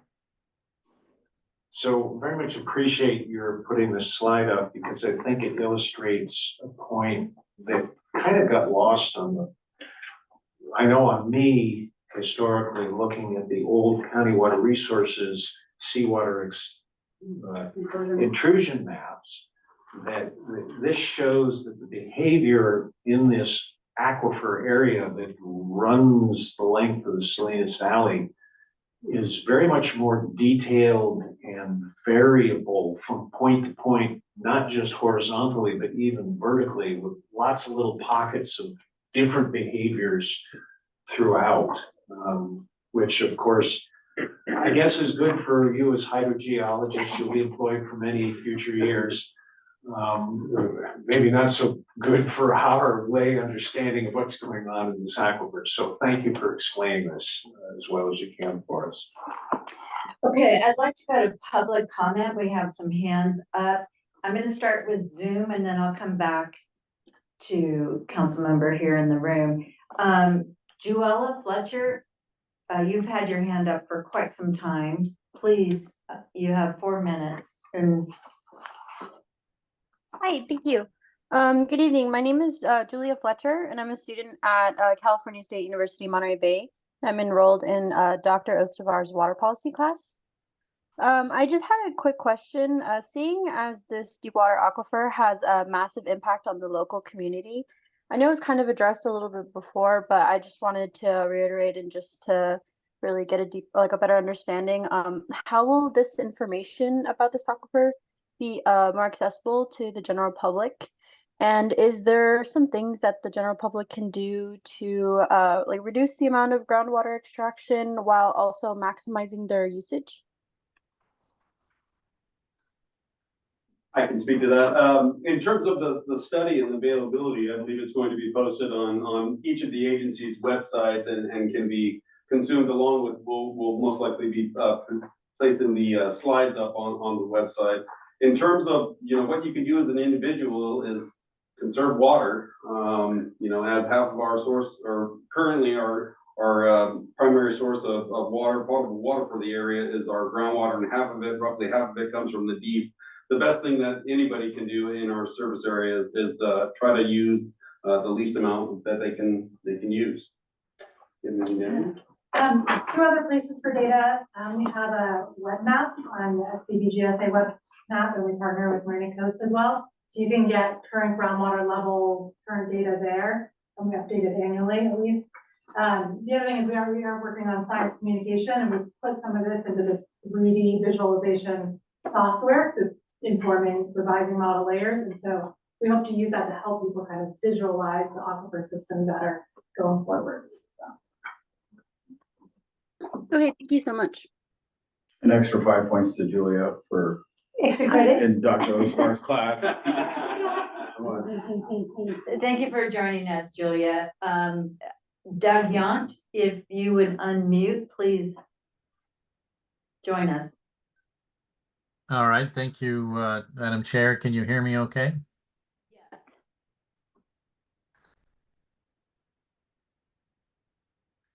Not anymore.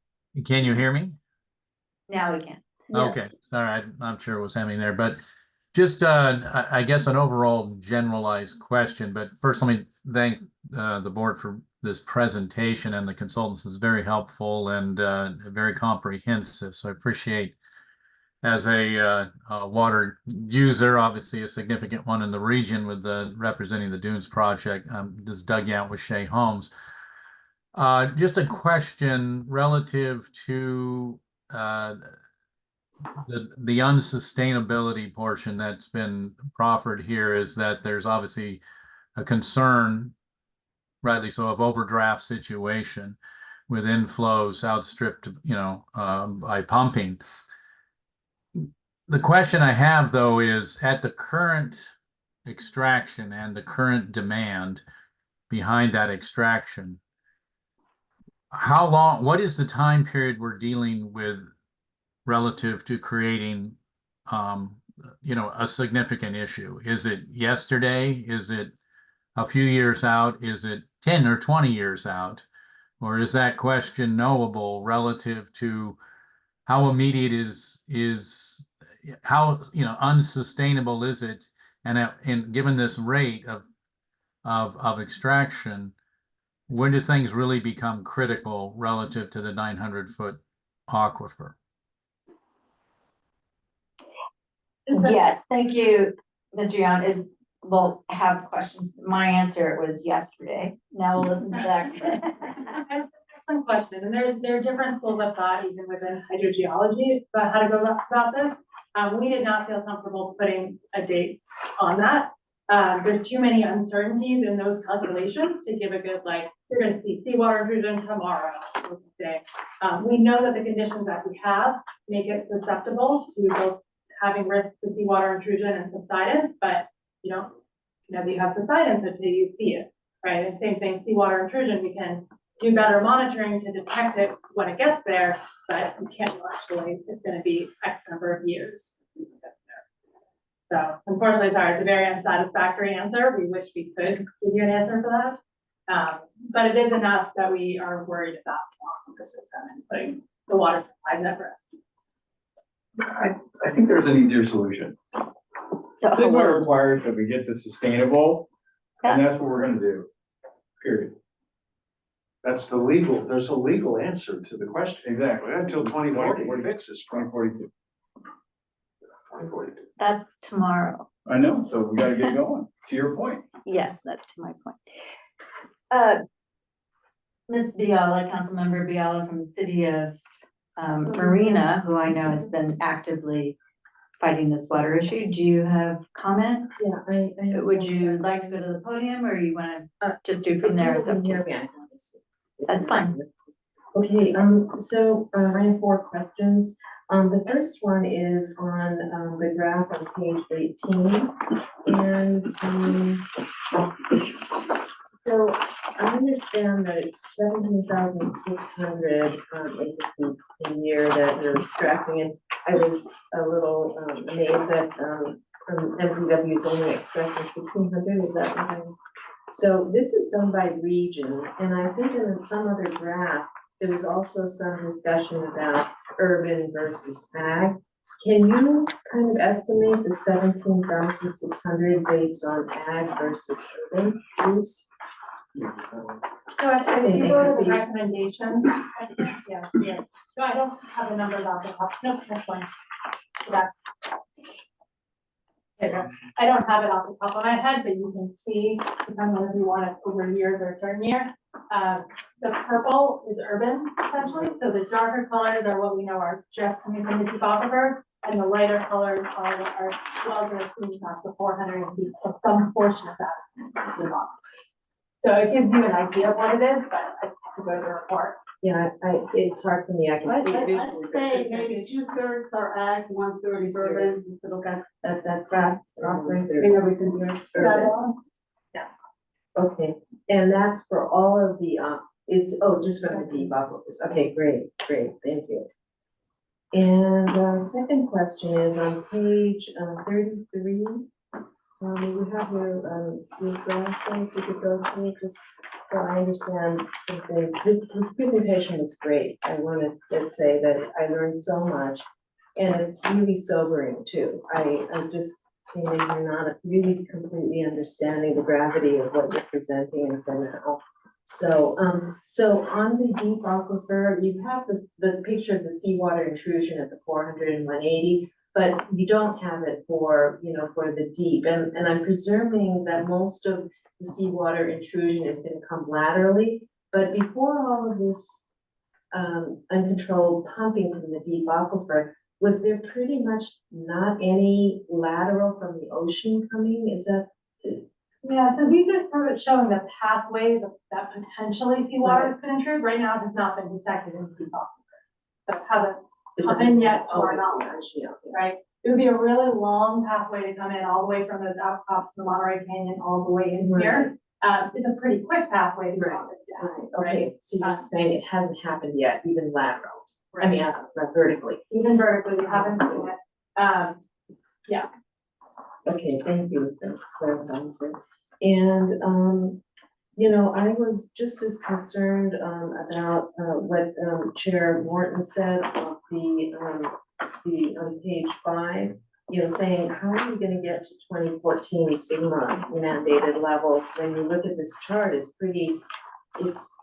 looks almost impossible because we've had such a downward trend already. But if you look at the last from 2015 when it really started going down, it looks like there's maybe 2 points in 2019 and 2021 where we kind of made some incremental jumps that give us some hope. Like, what did we do then? Okay, so I answer this. Please, jump on it. There's a whole appendix that addresses this in there. Because we stare at that, we're like, what is happening? It's going up, that's up. It's a miracle. Right.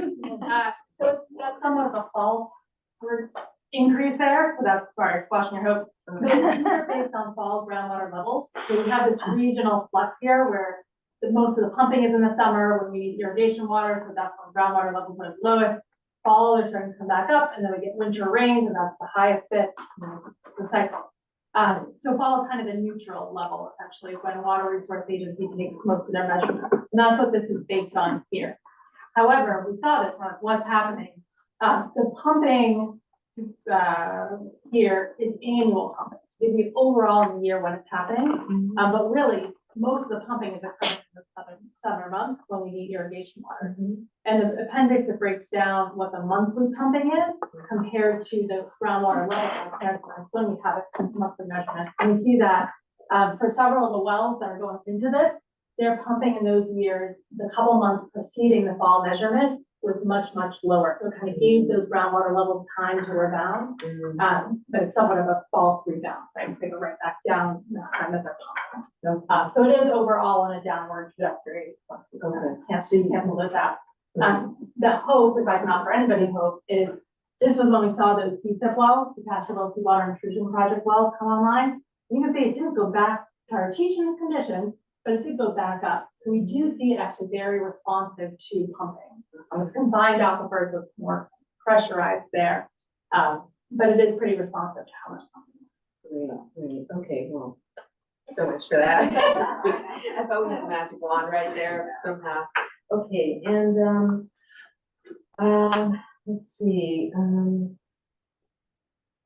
then you talked about land subsidence. Has that happened anywhere in our aquifer yet? Not in Salinas Valley. Okay, all right, but it is a possibility if we continue as we are doing. It is so much oil and extraction. Yeah, and we just have a lot of clay layers down. So. Okay.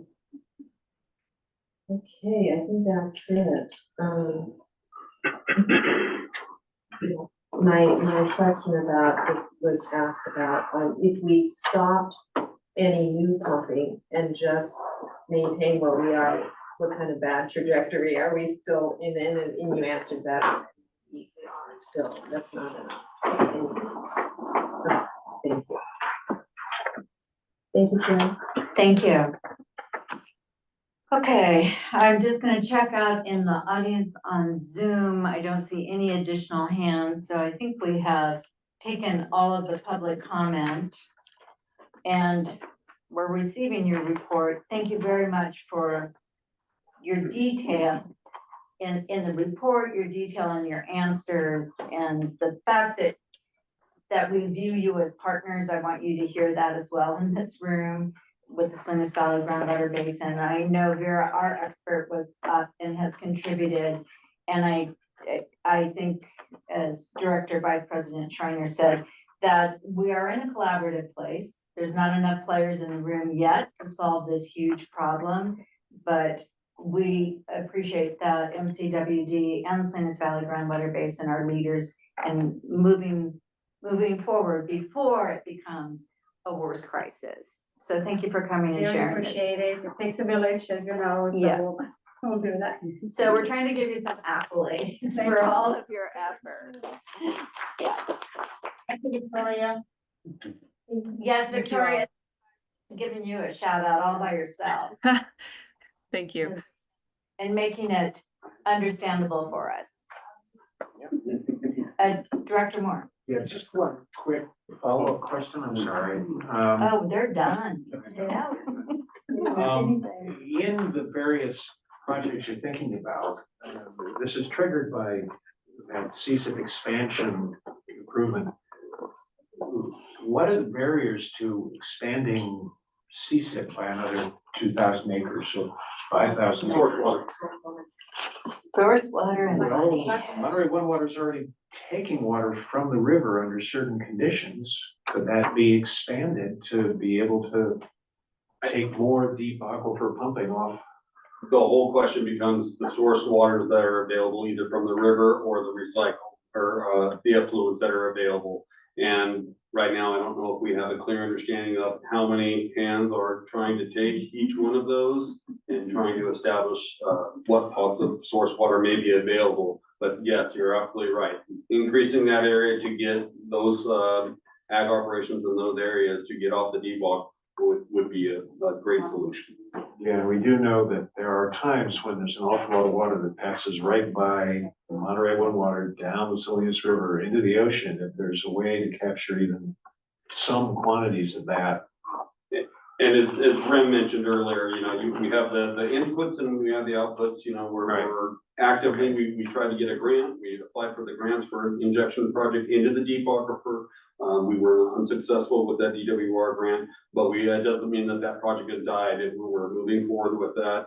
And then, you know, obviously our conservation to, you know, try to keep our demands as low as we can keep them to try to take the out. And keep looking for great money. So Director, and thank you for the Thank you. answers. We do need to get on, and I'm gonna say a lot of this might be answered in our CIP presentation about what are our projects, so thank Yeah. you. Thank you. so much. Thank you. We're not doing it. Yeah. It's our budget, Yeah, but budget, which is part of that. Anyway. Thank you. I have the next item. Oh, you have, okay, well then you can stand there. I'm so sorry. We were gonna be here till midnight, which I don't like. Okay, so with that, so this is, our second action item is to adopt a resolution to amend our fiscal year 23-24 operating budget and approve a professional services agreement with EKI Environment and Water, Inc. And Patrick Green, this is your item because it's related to our GSA work. Yeah, thank you, President Warren, members of the board. Yes, this item is largely related around computer modeling and the seawater intrusion modeling, to be specific, that is being done by EKI. What this scope of work is, we had it, it's grant funded, we had it in our grant plan, but we're trying to accelerate it because what has happened with the 1,400 foot 5-year update, Salinas Valley was hoping that they would be able to defer that to 2027 instead of the 2025 date that they are regulatory held to for the critically overdrafted 1,400 days. What Salinas Valley had approached DWR with was they were hoping to get all of their plans on the 2027 timeline for their 5-year updates. DWR said no to that. So they need to have their 5-year update done by 2025.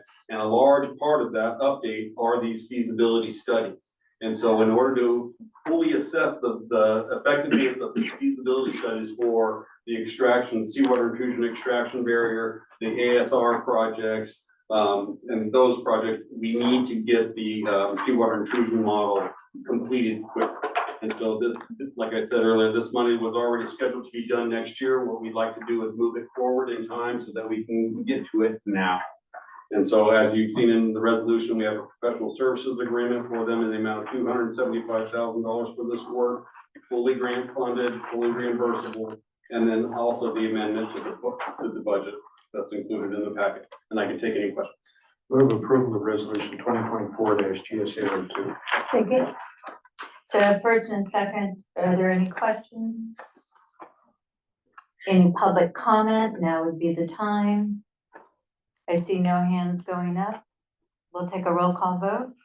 Director Imamura is absent. Director Moore, Yes. Director Cortez, Yes. Vice President Shiner, Yes. President Morton. Yes, that matter passes unanimously with Director Imamura not being present to vote. We return to the Marina Coast Water District matters, and we start with the consent calendar, which consists of multiple items. Do any of the directors wish to pull any of these items? Seeing none, I'll ask the public, anybody wishing to pull an item from our consent agenda? I don't see any hands going up. Do I have a motion to approve the consent agenda? Second. So we have a motion and a second for approval of all items A through G on our consent agenda with a roll call vote. Director Moore, Yes. Director Cortez, Yes. Director Imamura is absent. Vice President Shiner, Yes. President Morton. Yes, so we moved right through those. Thank you, everybody, for your courtesy in collectively voting on those items.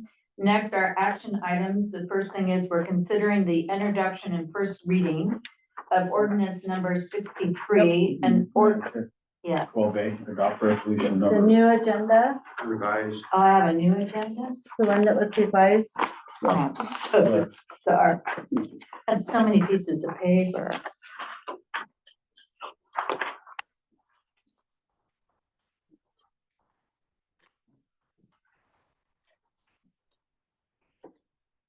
Okay.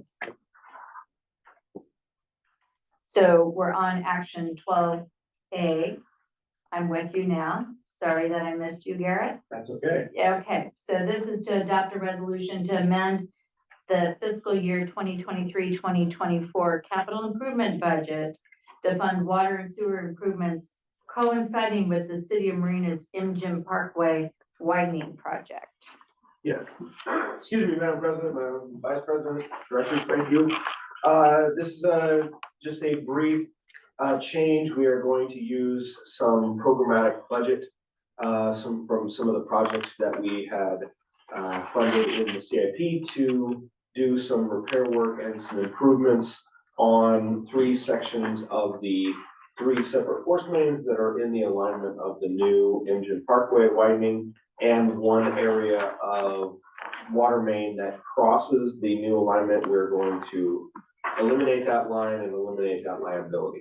So because MPE is out there working now, it is a unique opportunity to make these repairs and improvements in coinciding with their other work that's happening. Any questions? So just for clarity, we're replacing some existing asbestos concrete piping with, I assume, plastic. Yes. See that. Yeah. And I've never liked AC piping just because of the first word, all it's asbestos. Okay, excellent, good. I move approval of the resolution to Second. amend. I have a first and second. Any comments from the public on the motion? I see no hands going up. There's no one in the room to comment. Directors, anything? No, so we'll take a vote. Director Cortez, Yes. Director Memora is absent, Director Moore, Yes, Vice President Schreiner, Yes. President Moore. Yes. So that motion passes unanimously. Again, we are missing Director Imamura. So now I think I've caught up with everybody, is that we're going to consider the introduction and first reading of ordinance number 63, an ordinance amending Title 6 of the Marina Coast Water District Code. And Mary Lagaska, our CPA and financial officer, is going to lead us. So the meeting board, fellow staff and the public, the item before you is to consider the introduction and first reading of ordinance number 63. This ordinance is to update Title 6 of the district code to reflect the 2024 rates approved by the board. The ordinance also updates the other fees and charges included in Title 6 to make them current, adjusting them by the consumer price index based on the last time that they were updated. We also added some language on those fees and charges to automatically renew them or adjust them by the CPI every July 1st, so we can make sure that all our water and sewer fees are updated annually moving forward. So happy to answer any questions. So any board members have questions? Now's the time for clarifying questions. If there are none, I will ask the public for comment on the proposed ordinance. Okay. I'm giving you a minute. You need to raise your hand if you want to comment. I see no hands. So there is no public comment as of today. Board members, any other discussion you would like to have on this? just one question. So on page 129, We're there. it shows temporary water service fee change is effective August 1st, but the other charges are going into effect July 1st. Any reason why there's one month difference? So those that are saying August 1st, these are all part of the rate study and the Prop 218. So that's why we put August 1st there to give us more time, since we still need to go through the Prop 218 hearing on June. But the rest we're able to get. My apologies. I misread something here and looked at the wrong column. Right. You're fine. Everything's fine. But I would like to try to clarify that for the public a little bit, the Prop 218 process is still in play, and if we were to do this first reading, and then the protest of Prop 218 were successful, this is just kind of an exercise of timing, so that, we do a first reading, but we are still looking forward to hearing from the public on June 17th, and that outcome may Yes, affect. still all dependent on public hearing Yeah, and second. right, okay, so I would move, when we move, we have to read the whole thing.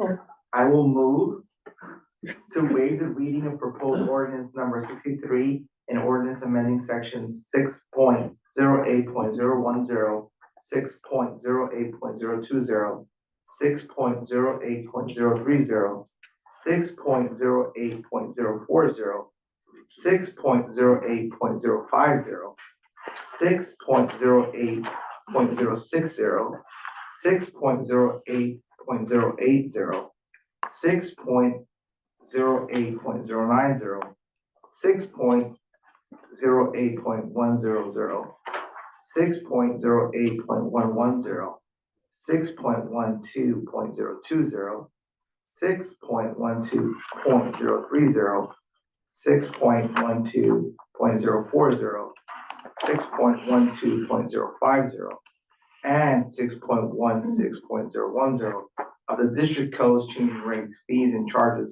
for water and sewer services for the Reno Coast Water District service area. I will go ahead and second that, even though I point out that you must be lazy for not wanting to read 11 pages of single space. I'm tired. Oh, and you did such a nice job, and we like did do it. the Dad's Day program that you did before.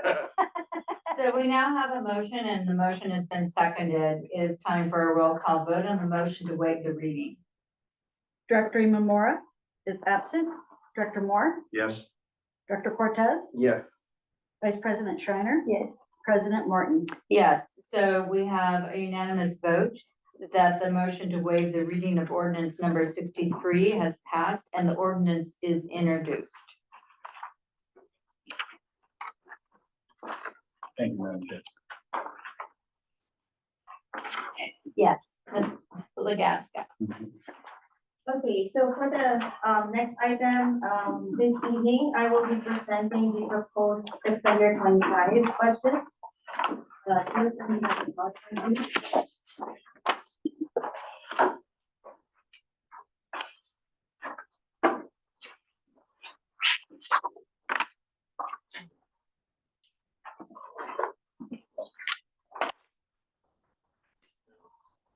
Okay, so before I move forward, I will not be going through the budget book tonight. If there are any comments back on the actual book, I would ask that you send us a list through email so that we can systematically make corrections or adjustments. So for tonight, I provided some detailed tables in your agenda packets, and those are the figures that I will be referencing to as I move to tonight's presentation. So just an overview, we will be covering this evening, of course, the timeline, some key differences between the proposed budget and the 2024 rate study financial plan. We'll be discussing the different budget assumptions that we used for revenues and expenses. We'll be reviewing the budget summary district-wide for operating revenues and expenses.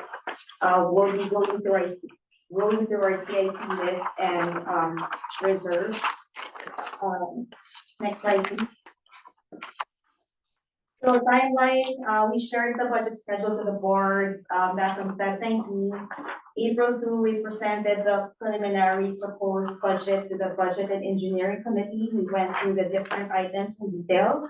We got some feedback, incorporated those feedback to the draft budget and presented it back to the Budget and Engineering Committee on May 14. The committee also got a detailed presentation on the CIPs from the district engineer.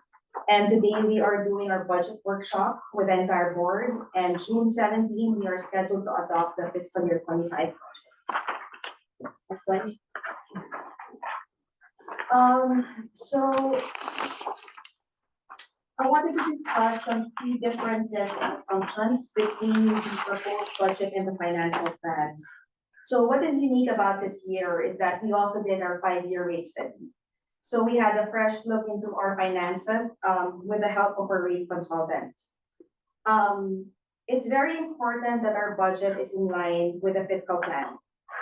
However, realistically, there are a few things that we cannot just change come July 1st.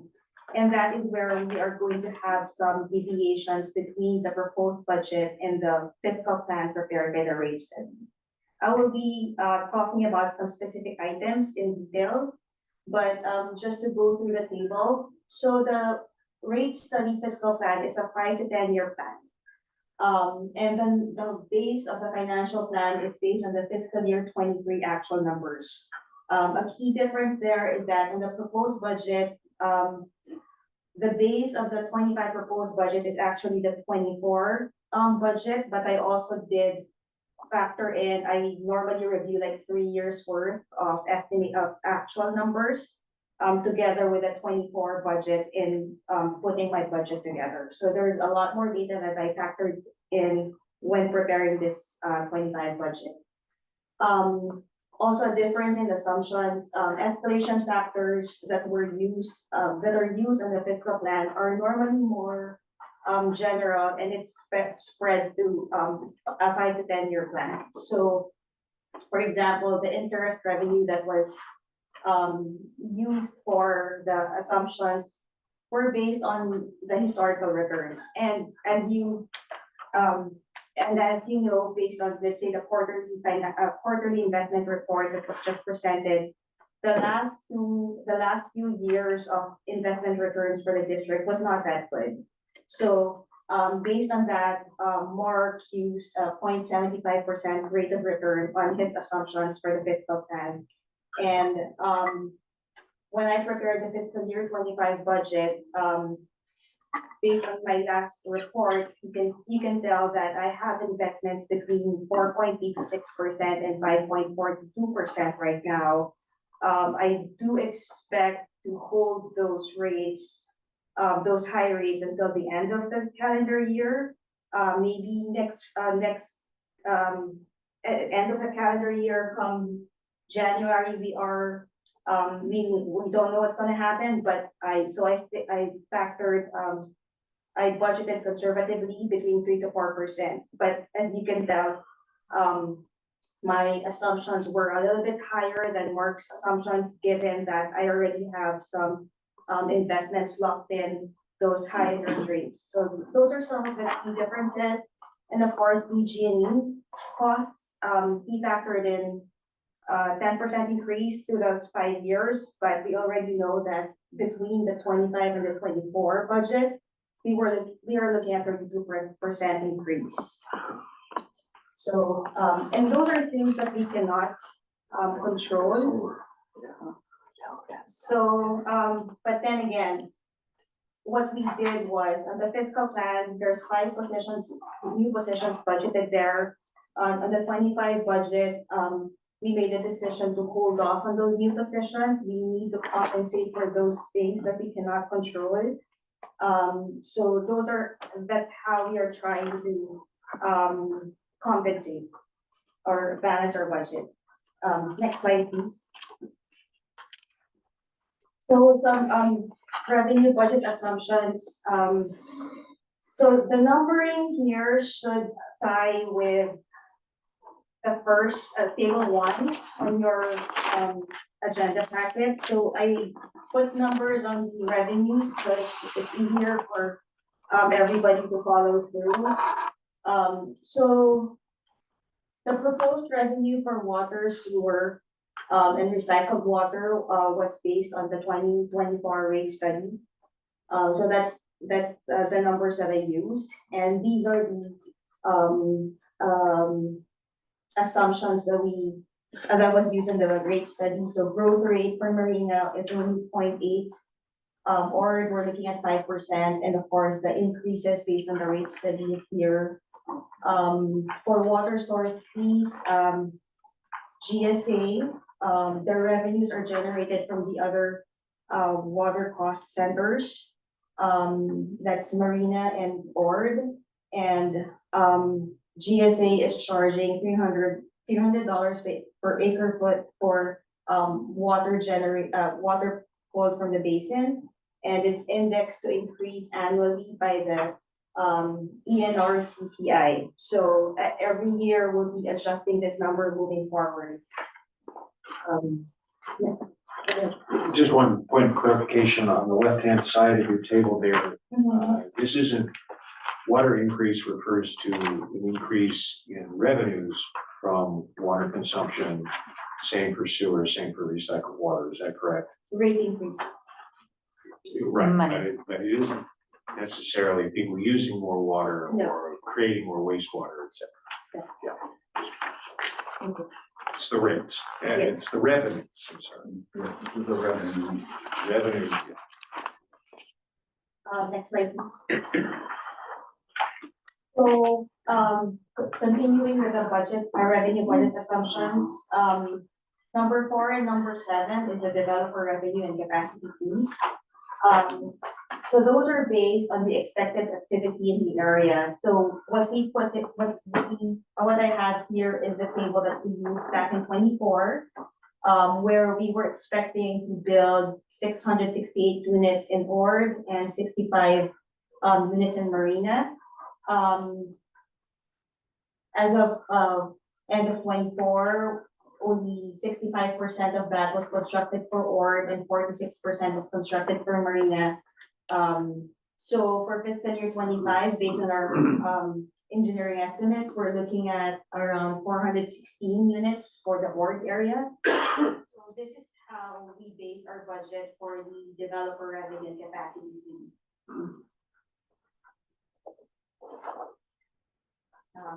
Next slide. For interest revenue and grant revenue. So interest revenue, again, as I mentioned, I expect interest rates to remain high until the end of the calendar year. But we are budgeting conservatively with the assumption of earning 3 to 4% interest rates moving forward. And grant revenue, we did receive a 6.4 million grant from for GSA, 2.6 of which is for MCWD, GSA, and the rest is for the Salinas Valley SVB GSA. The district also applied for a water smart grant to fund our AMI project, and hopefully we get awarded that grant pretty soon. Next slide. So just this is a summary of the revenue. So this is similar to what you have on your tables, except that you have more information on your tables. What I have here, the first 2 columns are the fiscal year 24. And then I have a column for the actual to budget for 24, just to show you how we are doing. And then I have the 25 budget, and the last column is comparing the 24 budget to the 25 budget. So yes. quick question. The second column, that's estimated actual Yes. for the end of the fiscal year. That isn't actual to date. No, this is the estimated actual as of the end of the fiscal year. So we did project this out already. So I do have a question about line 2. And since currently under our rate structure, wastewater fees are just a fixed amount per property. Home, each EDU pays the same, and then businesses depending on the business, but it's a fixed amount. So did somehow your predecessor, when they did the budget for FY24, just I don't know, way overestimate how much growth we're gonna have, and that growth didn't materialize? Yes, that was on the previous slide. Page 6.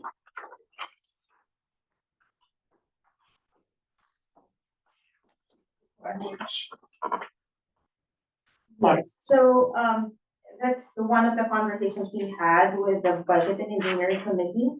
So not only for the sewer sales, but if you look at the, water sales, we are a little bit off on the budget versus, estimated actuals, and this has been happening for, a few years.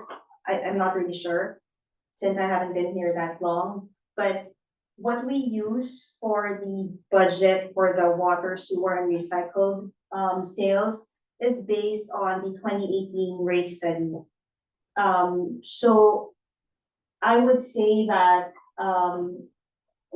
and we've not hit our target. So there could be some issues on the assumptions and the growth rate, I would say. That was one of the things that Mark did bring out when he did the 2024 rate study, that there was a little bit of overestimation of the growth. And since it's a 5-year rate study, once you're off in the first year, it just escalates. And also another factor is if we overestimate on the activity for the area, which generates developer revenue, capacity fees, we are also overestimating on the water and sewer sales, because those activities also contribute to the budget. So, yes. What you're saying is definitely confirmed by line 7. We thought we were gonna get Yes. almost $10 million worth of capacity fees, and the builders didn't build at that rate. Yes, so 1/3 we of made sure for the capacity fees that we were really conservative for fiscal year 25, because that affects a lot of the assumptions. So going forward in your budgeting process, are you going to tend to be more conservative in terms of rosy future forecasts of things like capacity fees?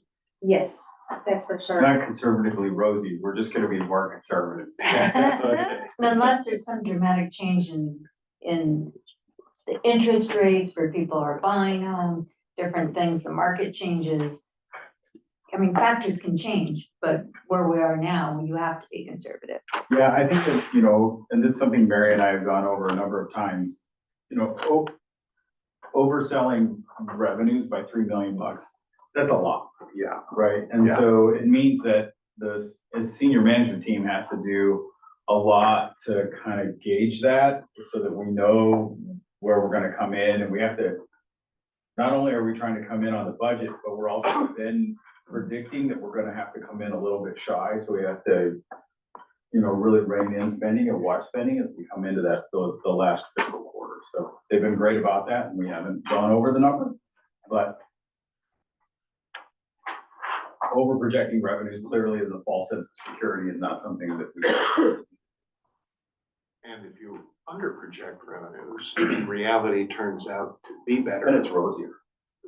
It's Then you're definitely happy. rosier, and then the board can decide, do we put more in reserves, or do we go do those CIP projects that we didn't think we were gonna be able to do? Exactly, and so I would point at Mr. Linnell, who is here on board now, and who can give Mary and myself the analytics that we need to pass down to the management team, so that we can quarterly and monthly track our revenue projections and make sure that we're on track and that we're sensing market as it's moving, and we can adjust spending to meet those terms and put more into our reserves, which is Yes.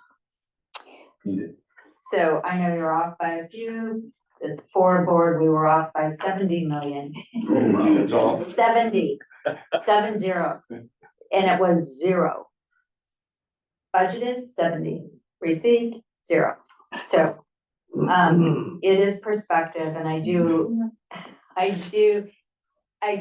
agree with your approach in let's try to refine our numbers and look at historically how we've done and not just continue to use the same assumptions. And we've had great discussion about this in the budget and engineering committee. So thank you. So if you look at the 24 actual to budget, you do see 48% there. We didn't do that bad. If you remove, from SRF loan proceeds to the bond proceeds, because those are like CIP funding, sources. If you remove those and look at our operating, we actually, are gonna finish off around 80% budget to actual. So some of these, items here for the CIPs are, stuff that we did not pursue, like, the bonds, we did not, move forward last fiscal year, for the bonds, but we are gonna do so this year. The grant 16.2, we did not, receive the whole amount. So if you remove those factors, our budget to actual will actually be around 80%. Okay, so next slide, please. Next is the expense budget assumptions for salaries and benefits. So 25 COLA for our negotiated MOU, we're looking at 10%. CalPERS normal cost, very slight increase. CalPERS unfunded liability or the UAL, a slight increase. Healthcare cost up by 12%, but it went down by 10% the prior year, so we're almost at the 2022 rate. Dental vision remains constant, and in fiscal year 25, we are not increasing our FTEs. Next slide, please. So the next one is the expense budget assumptions per department. So I highlighted some key changes per department so that we can trace the big increases.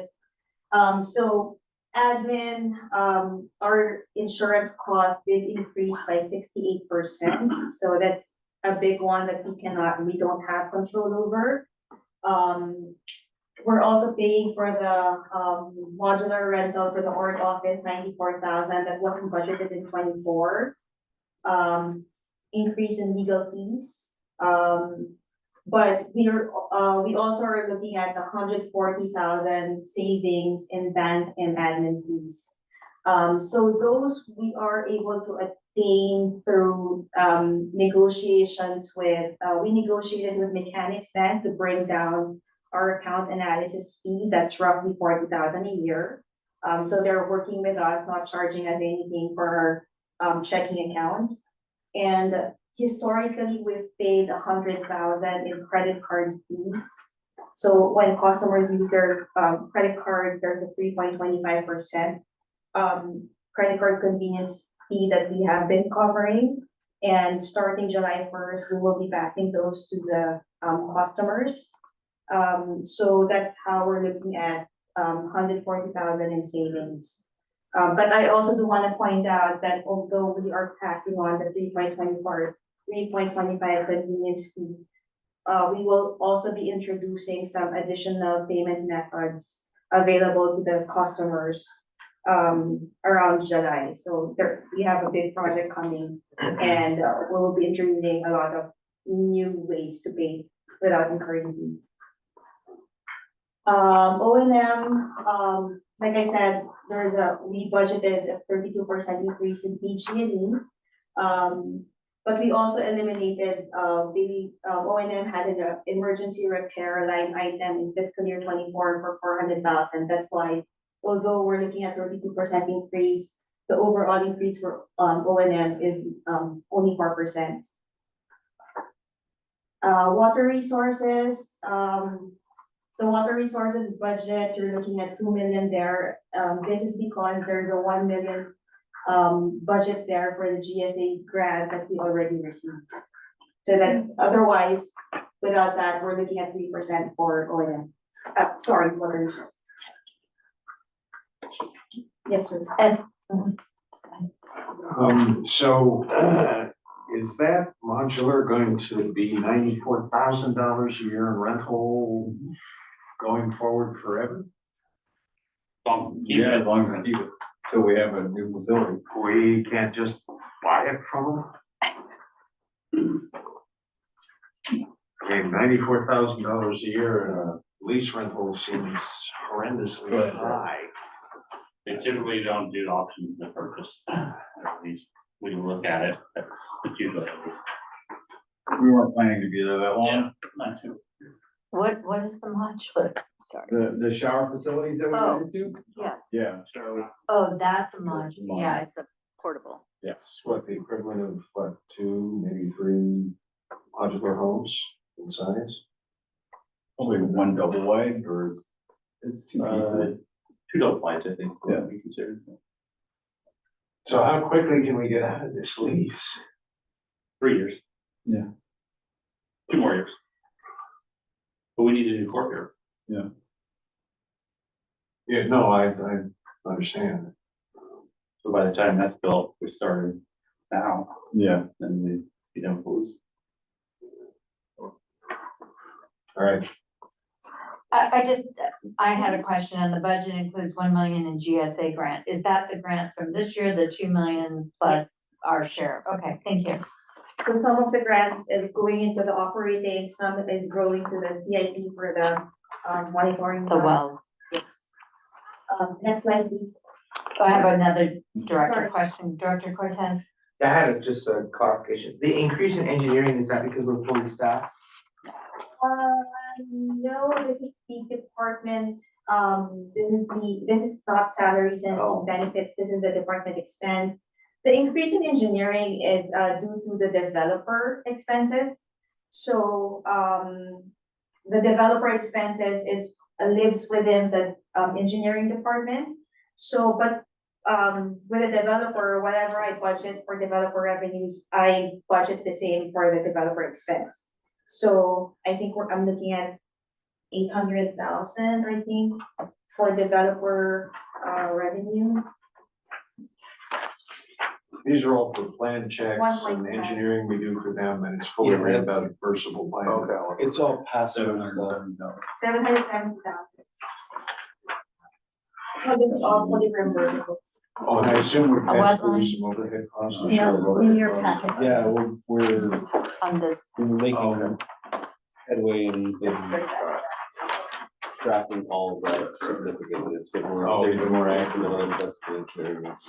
Coming up with those KPIs and figuring out how best to keep all of that. Good, thank you.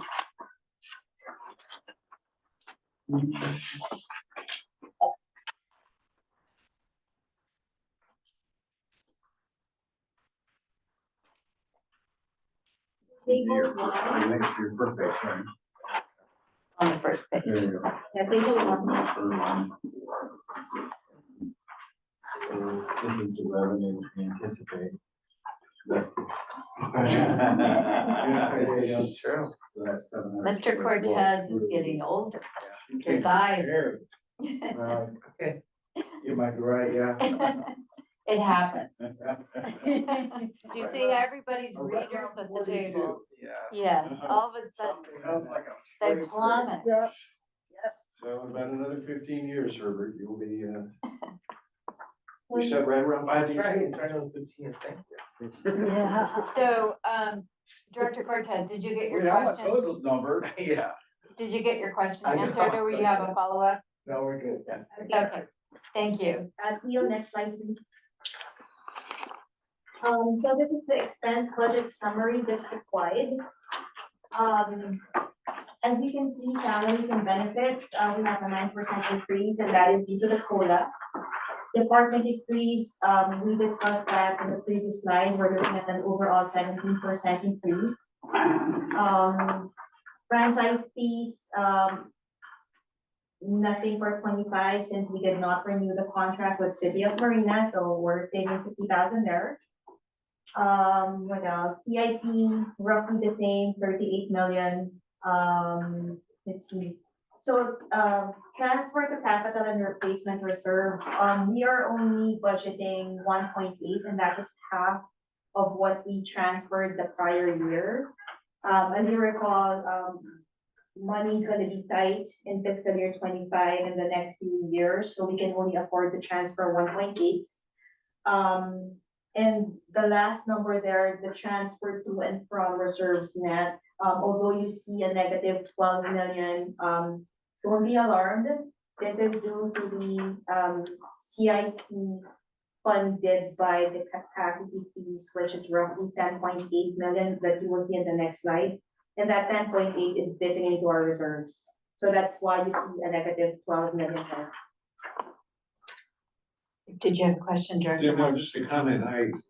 When we dip into the reserves in a period of time when we're doing a lot of capital projects that improve our system, I don't have a problem with that because you would expect, trying to get reserves up to 40 million and then just holding it there regardless of how you spend that reserve money, that doesn't make any sense to me. You spend your reserve money down at some point on projects and then build it back up again for future projects. So I would expect, as long as it's connected to what we're doing in our CIP, I have a problem with reserves going down.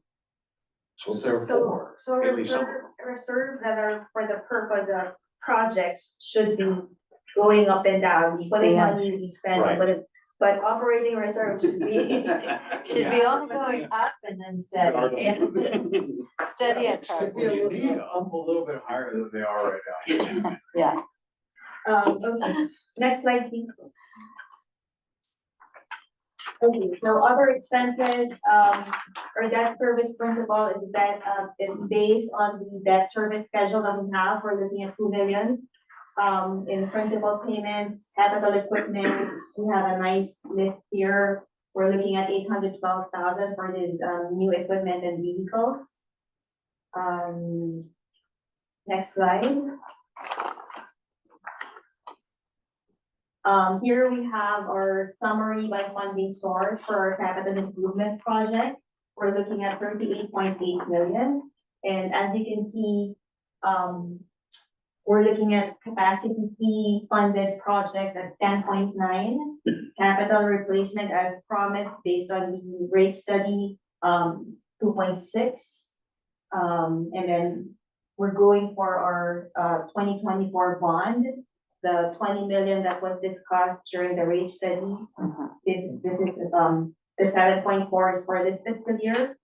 And then future grant, we're hoping to so the 16.4, I believe, that should be on your CIP list. We're looking at 7.8 for the Castroville, 7.4 for the indirect potable reuse program. And the balance there should be for the monitoring wells for the GSA. So next slide, please. Okay, so the next slide is, I want to walk you through our 2024 estimated reserve balances. We have more than 3 reserve buckets, but these are the 3 reserve buckets that I wanted to discuss. And I want to walk you through our beginning balance and then our projected ending balance. What are the factors that, come in, go out of the reserves?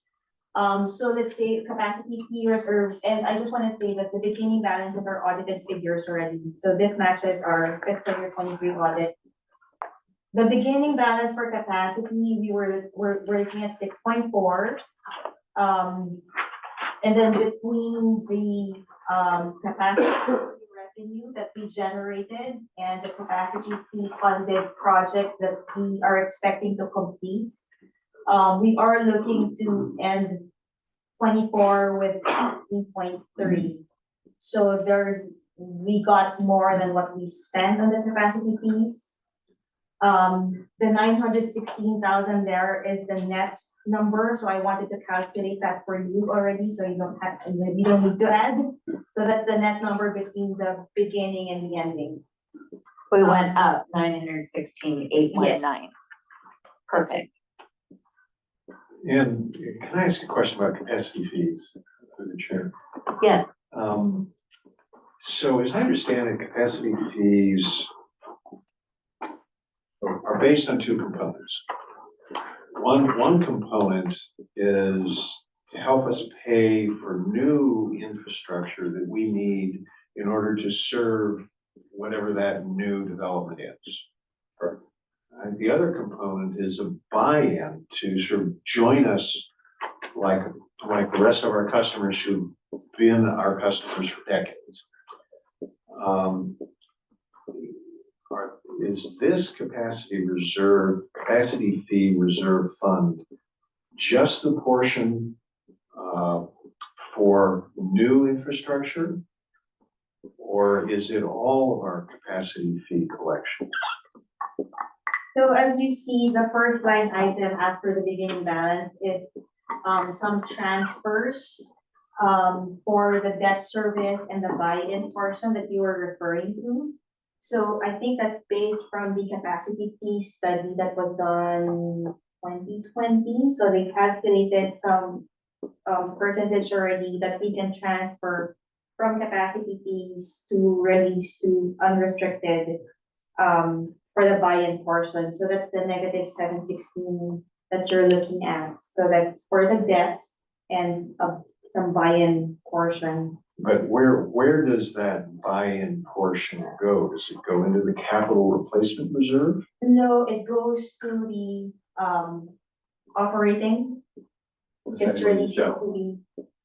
So shouldn't a portion of it be going into the capital reserve fund?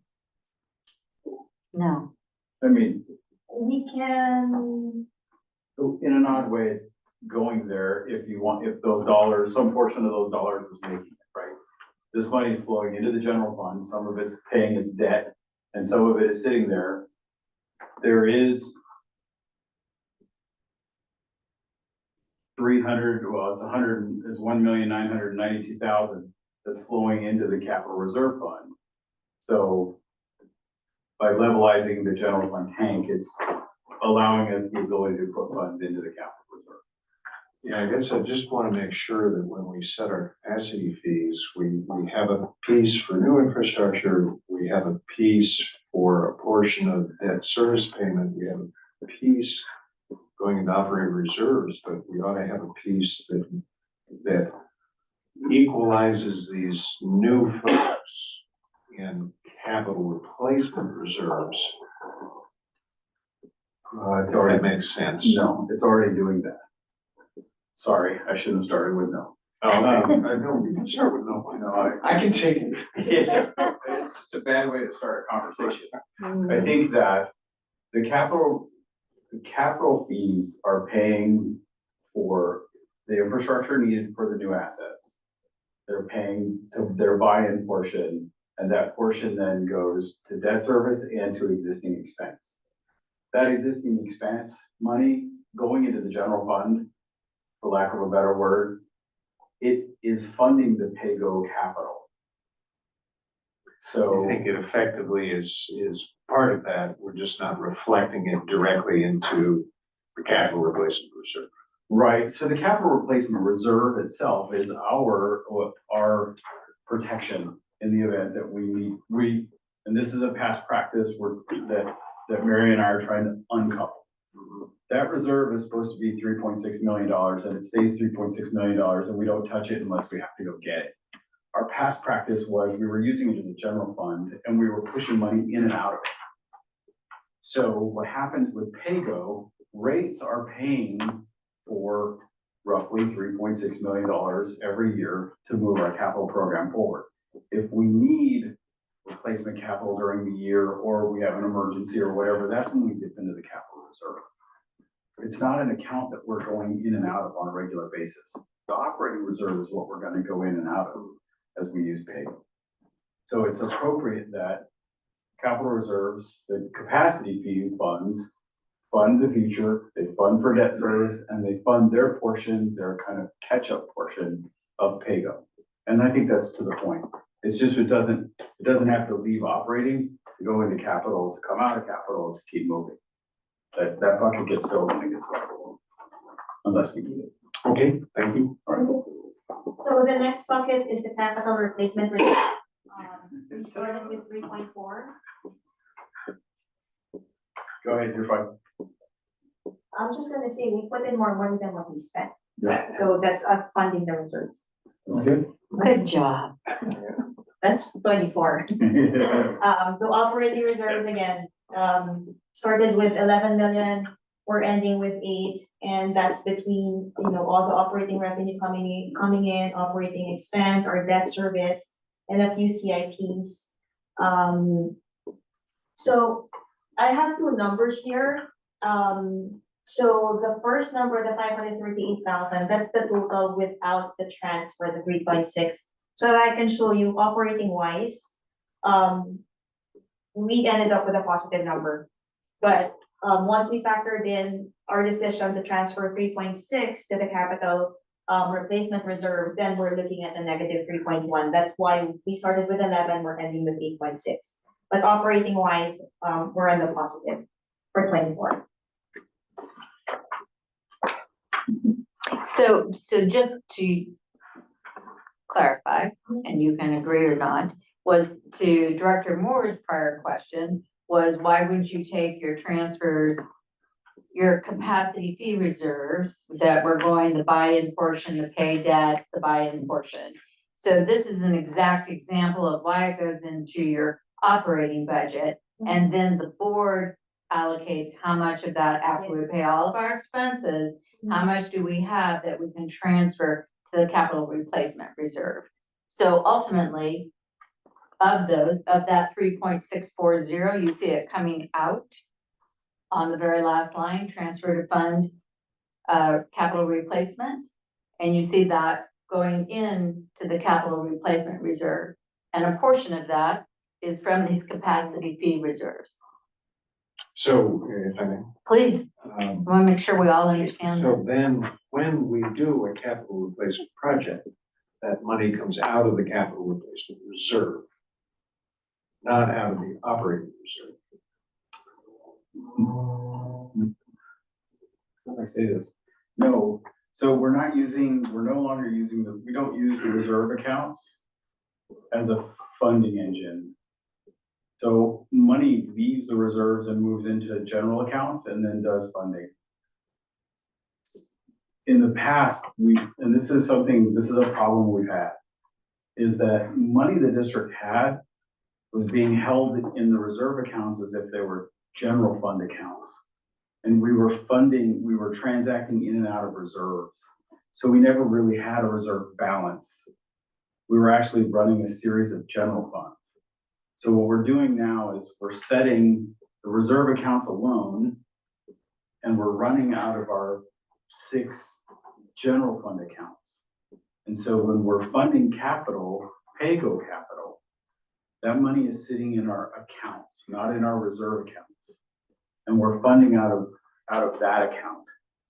Now, capacity fees, we will transfer those funds down into our funding accounts and move forward.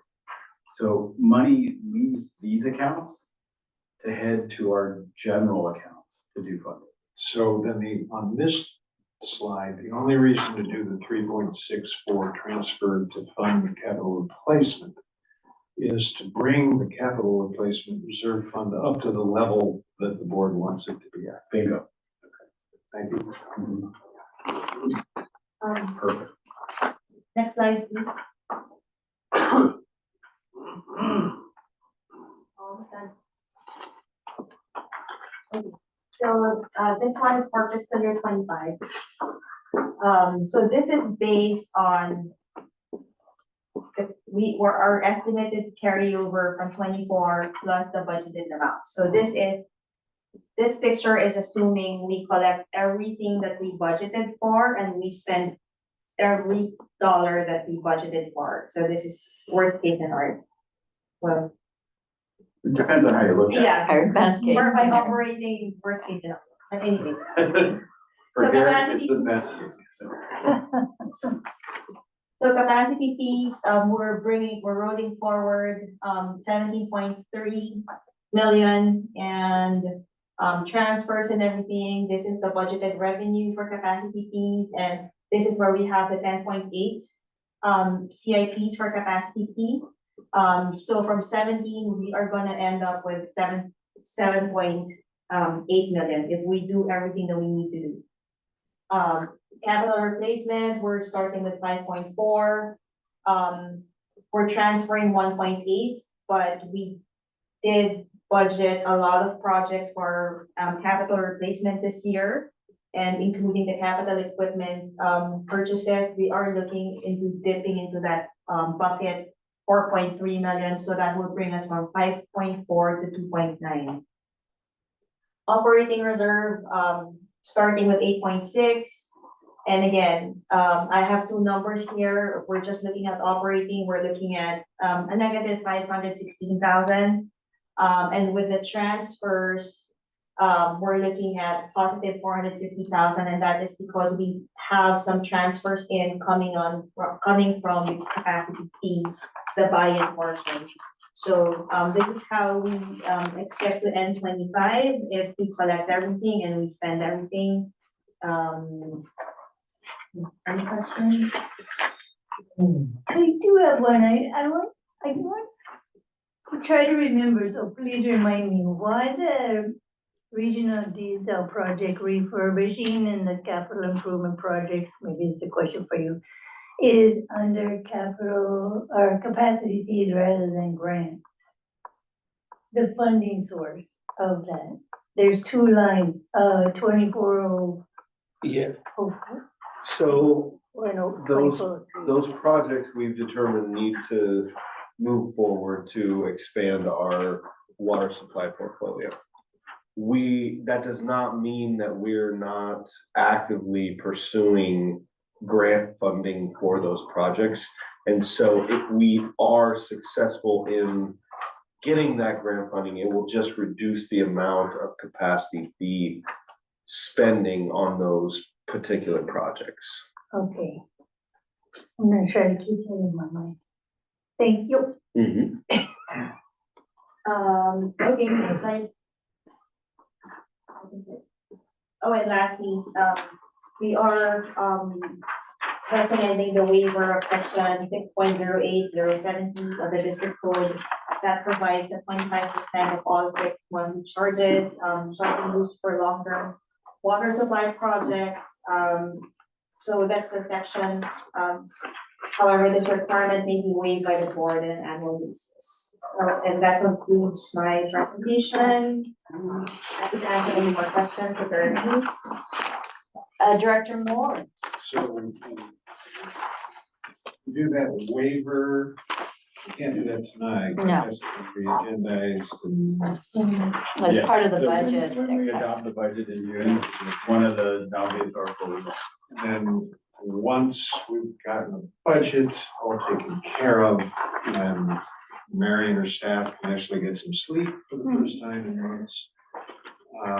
At some point, are we gonna revisit that section of the code to see if we can make it a little better, so we don't have to do a waiver of something that was established 15, 20 years ago over and over again?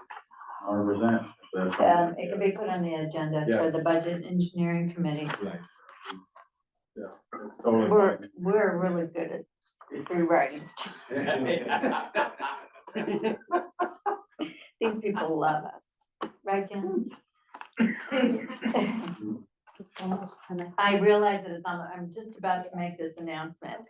So the budget workshop, thank you very much, Mary, for that detailed presentation and answering all of our questions. We are now almost at 10 o'clock. The next thing that we have are informational items. And do you want to adjourn presently, or does somebody want to make a motion that we go to 5 after? I'll move that we go till 5 after finish up this agenda. I should be able to do it. And so we have a first and a second. We're having, if there's somebody has their hand up. Oh, Doug Young. I'm sorry, we're coming back to you, Doug.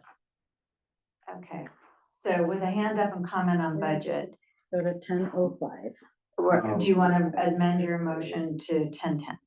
Let's, 10:10. I'm sorry, I missed that. Okay, do you have a second, Stan? Second. So we have first and a second. Right now, if you want to comment on continuing the motion, continuing the meeting, that's the motion we're voting on. Now it's time to raise your hand. Mr. Yount, do you want to be heard on the continuation motion, or are you lowering your hand for the moment?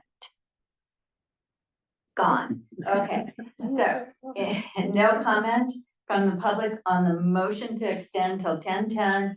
A roll call vote. Director Cortez? Yes. Director Memora is absent. Director Moore? Yes. Vice President Schreiner? Yes. President Morton? Yes. Okay, we're going back to our budget presentation because I got sidetracked by the time. And now would be the time if you wish to comment on the budget. And Mr. Yount, you had your hand up. I will call on you first. Thank you, President Morton. Can you hear me? Yes. Yes, thank you, and thank you for extending time for, or allowing for questions. I'll be as quick as I can here because I know it's late. First question is on a CIP project OS 0210, which is the First Avenue sewer. I was curious, looking through the budget, looks like there's some money budgeted in there. But the question is, when will this project be completed on the First Avenue? I think is a 30-inch sewer line. The second question I have is CIP OW 2401, the Courtyard. And that is, what's the overall scope of this project? I noticed there's both demo, which is very welcomed, and rehab, though. So I was kind of curious, what is the scope of this project and the time frame for that? And then finally, more of a comment, not a question. On slide 6, there was a correction in the, I guess it was sort of a demand table showing the number of units of construction of commercial and residential. You had 97 units in there for the Dunes promenade or rooftops, excuse me, apartments, and there's only 84 actually, not 97. There's only 84 units. And then I noticed also that you have some for the affordable apartments that are being built by USA Properties, that some are started in 24, but not all of them. They actually all will be completed by fiscal year 24 in terms of starting, in terms of when the capacity fee would be paid. So, and then, so just a general comment overall, is that it's obvious, but it's something that gets missed sometimes. And that is that the faster that a project like the Dunes can be built, the quicker the capacity fees are realized by the district and the quicker that capital projects can be funded. So just a commentary there. So thank you, Madam President. I appreciate the time for the questions and the comments. Thank you for being present. And I'm going to ask, I think, who's wants to answer the questions? Yeah. Okay. Doug, on your first question in regards to First Avenue gravity main, that project overall schedule. Answer to the board. Yes, sorry. Thank you. Yes, sorry. So you can say Madam President Madam instead President. of Doug. To answer the public's question, the First Avenue gravity main project is its completion is contingent upon multiple factors, because the portion that we are going to be working on has multiple players, as the public is aware of, but we are anticipating moving that forward expeditiously. The other project that was referenced was the Courtyard. The current overall scope of that project is to either completely renew and rehab the facilities at the 4th Avenue location, or to potentially purchase a new piece of land and build a new facility. And so that is kind of contingent upon what available resources as far as optional sites are. I believe that was all of the public's questions, unless there was more that I missed. Those are the two that I knew he asked about projects. The other thing was he made comments about the changes in the number of units that would be projected for this fiscal year. That was the comment. Staff will reach out to Shea Homes to. Yes, and that's what I was. Any other questions that you noted, Mr. Scherson? Okay, so I think we've addressed those concerns, and as the public, as Mr. Yount just heard, staff will reach out to give further clarification on your numbers for developments. Okay, any other public comment on the budget? I don't see any other hands going up, so we will conclude our budget presentation. And now we're moving to our informational items, and we have 6 minutes. We will start with our general manager and see how much of these 6 minutes he can take. Well, all right, just a couple items. So I think a major announcement, I think, for us is we have been invited to join the National Alliance for Water Innovation. So this is a U.S. Department of Energy innovation hub that works with Lawrence Berkeley National Laboratories to develop water and energy desal and water quality projects. This is no cost to the district at all, but it gives us funding partners and access to other state funding that is rolling from the governor's office to Maui, and helps us put ourselves in a better light, achieve greater grant thresholds, and participate in a very different way, which I think is really great. Patrick and I attended Aqua in Sacramento. Last week, seems like a couple weeks ago, a million days ago. We attended a number of committees: ag, groundwater, water quality, water management, federal and state affairs. I have put myself forward into the state legislation subcommittee, so all state legislation that affects water will pass through my hot little hands, so we can try to achieve some of those goals as stipulated. I will start shoving Monterey-based water projects into as much legislation as humanly possible. Also, we had the pleasure of receiving a presentation from the governor, which was pretty amazing. He really gets a room going. It's pretty wild. And then also Wade Crowfoot was there to help move that forward, so that was good. I think I was mentioning to Patrick and the senior staff, we're going to take apart those conversations and start thinking about the words they're using. One of them I thought that was odd was wet aridification. What? Wet aridification. You're like, wait, how can you be aridified? Meaning it's all dried out and it's wet. That's not fair. So it's fun speak. So Sacramento speak. But that's called speaking out of both sides of your mouth.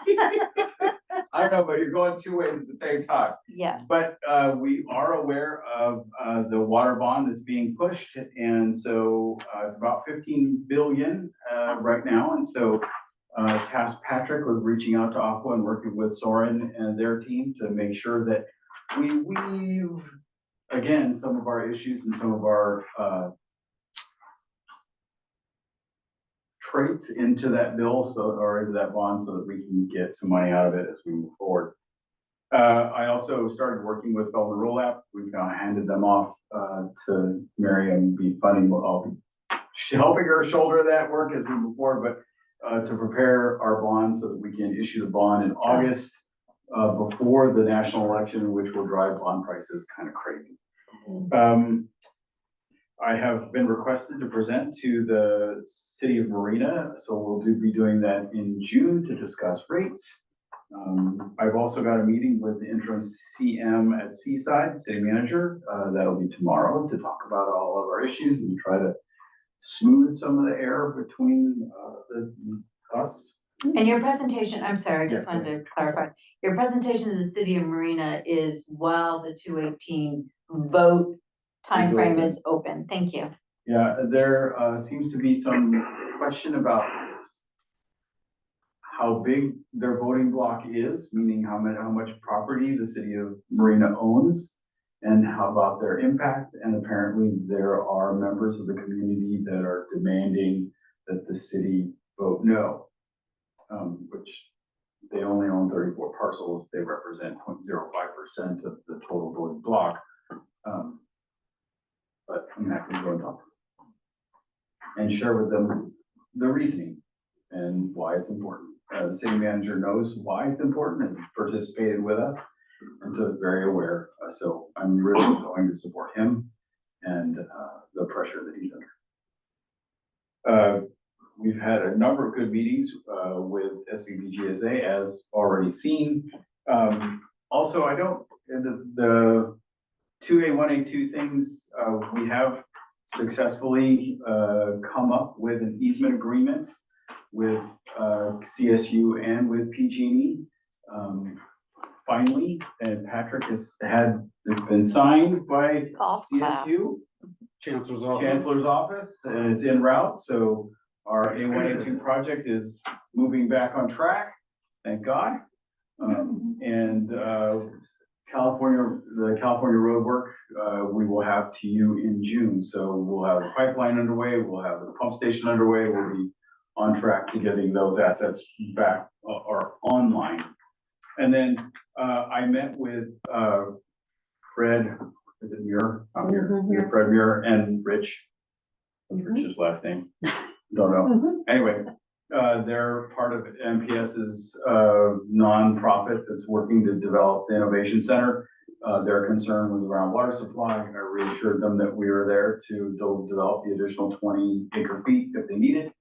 But that right now, Peninsula has stepped forward to say that they'll be able to deliver the water coming from Pure Water Monterey expansion. I said, well, that's perfect. Get that commitment. Know that you have a backup, and if you need it, we're happy to drive a pipeline down. And Yeah, 20 seconds. Yeah. All right. City of Monterey, we had a nice conversation with them to discuss 1,600 homes on South Boundary Road. Okay, so we are adjourned. It's 10:10. And the rest of us, our comments will just have to wait. You can write them. Write them down.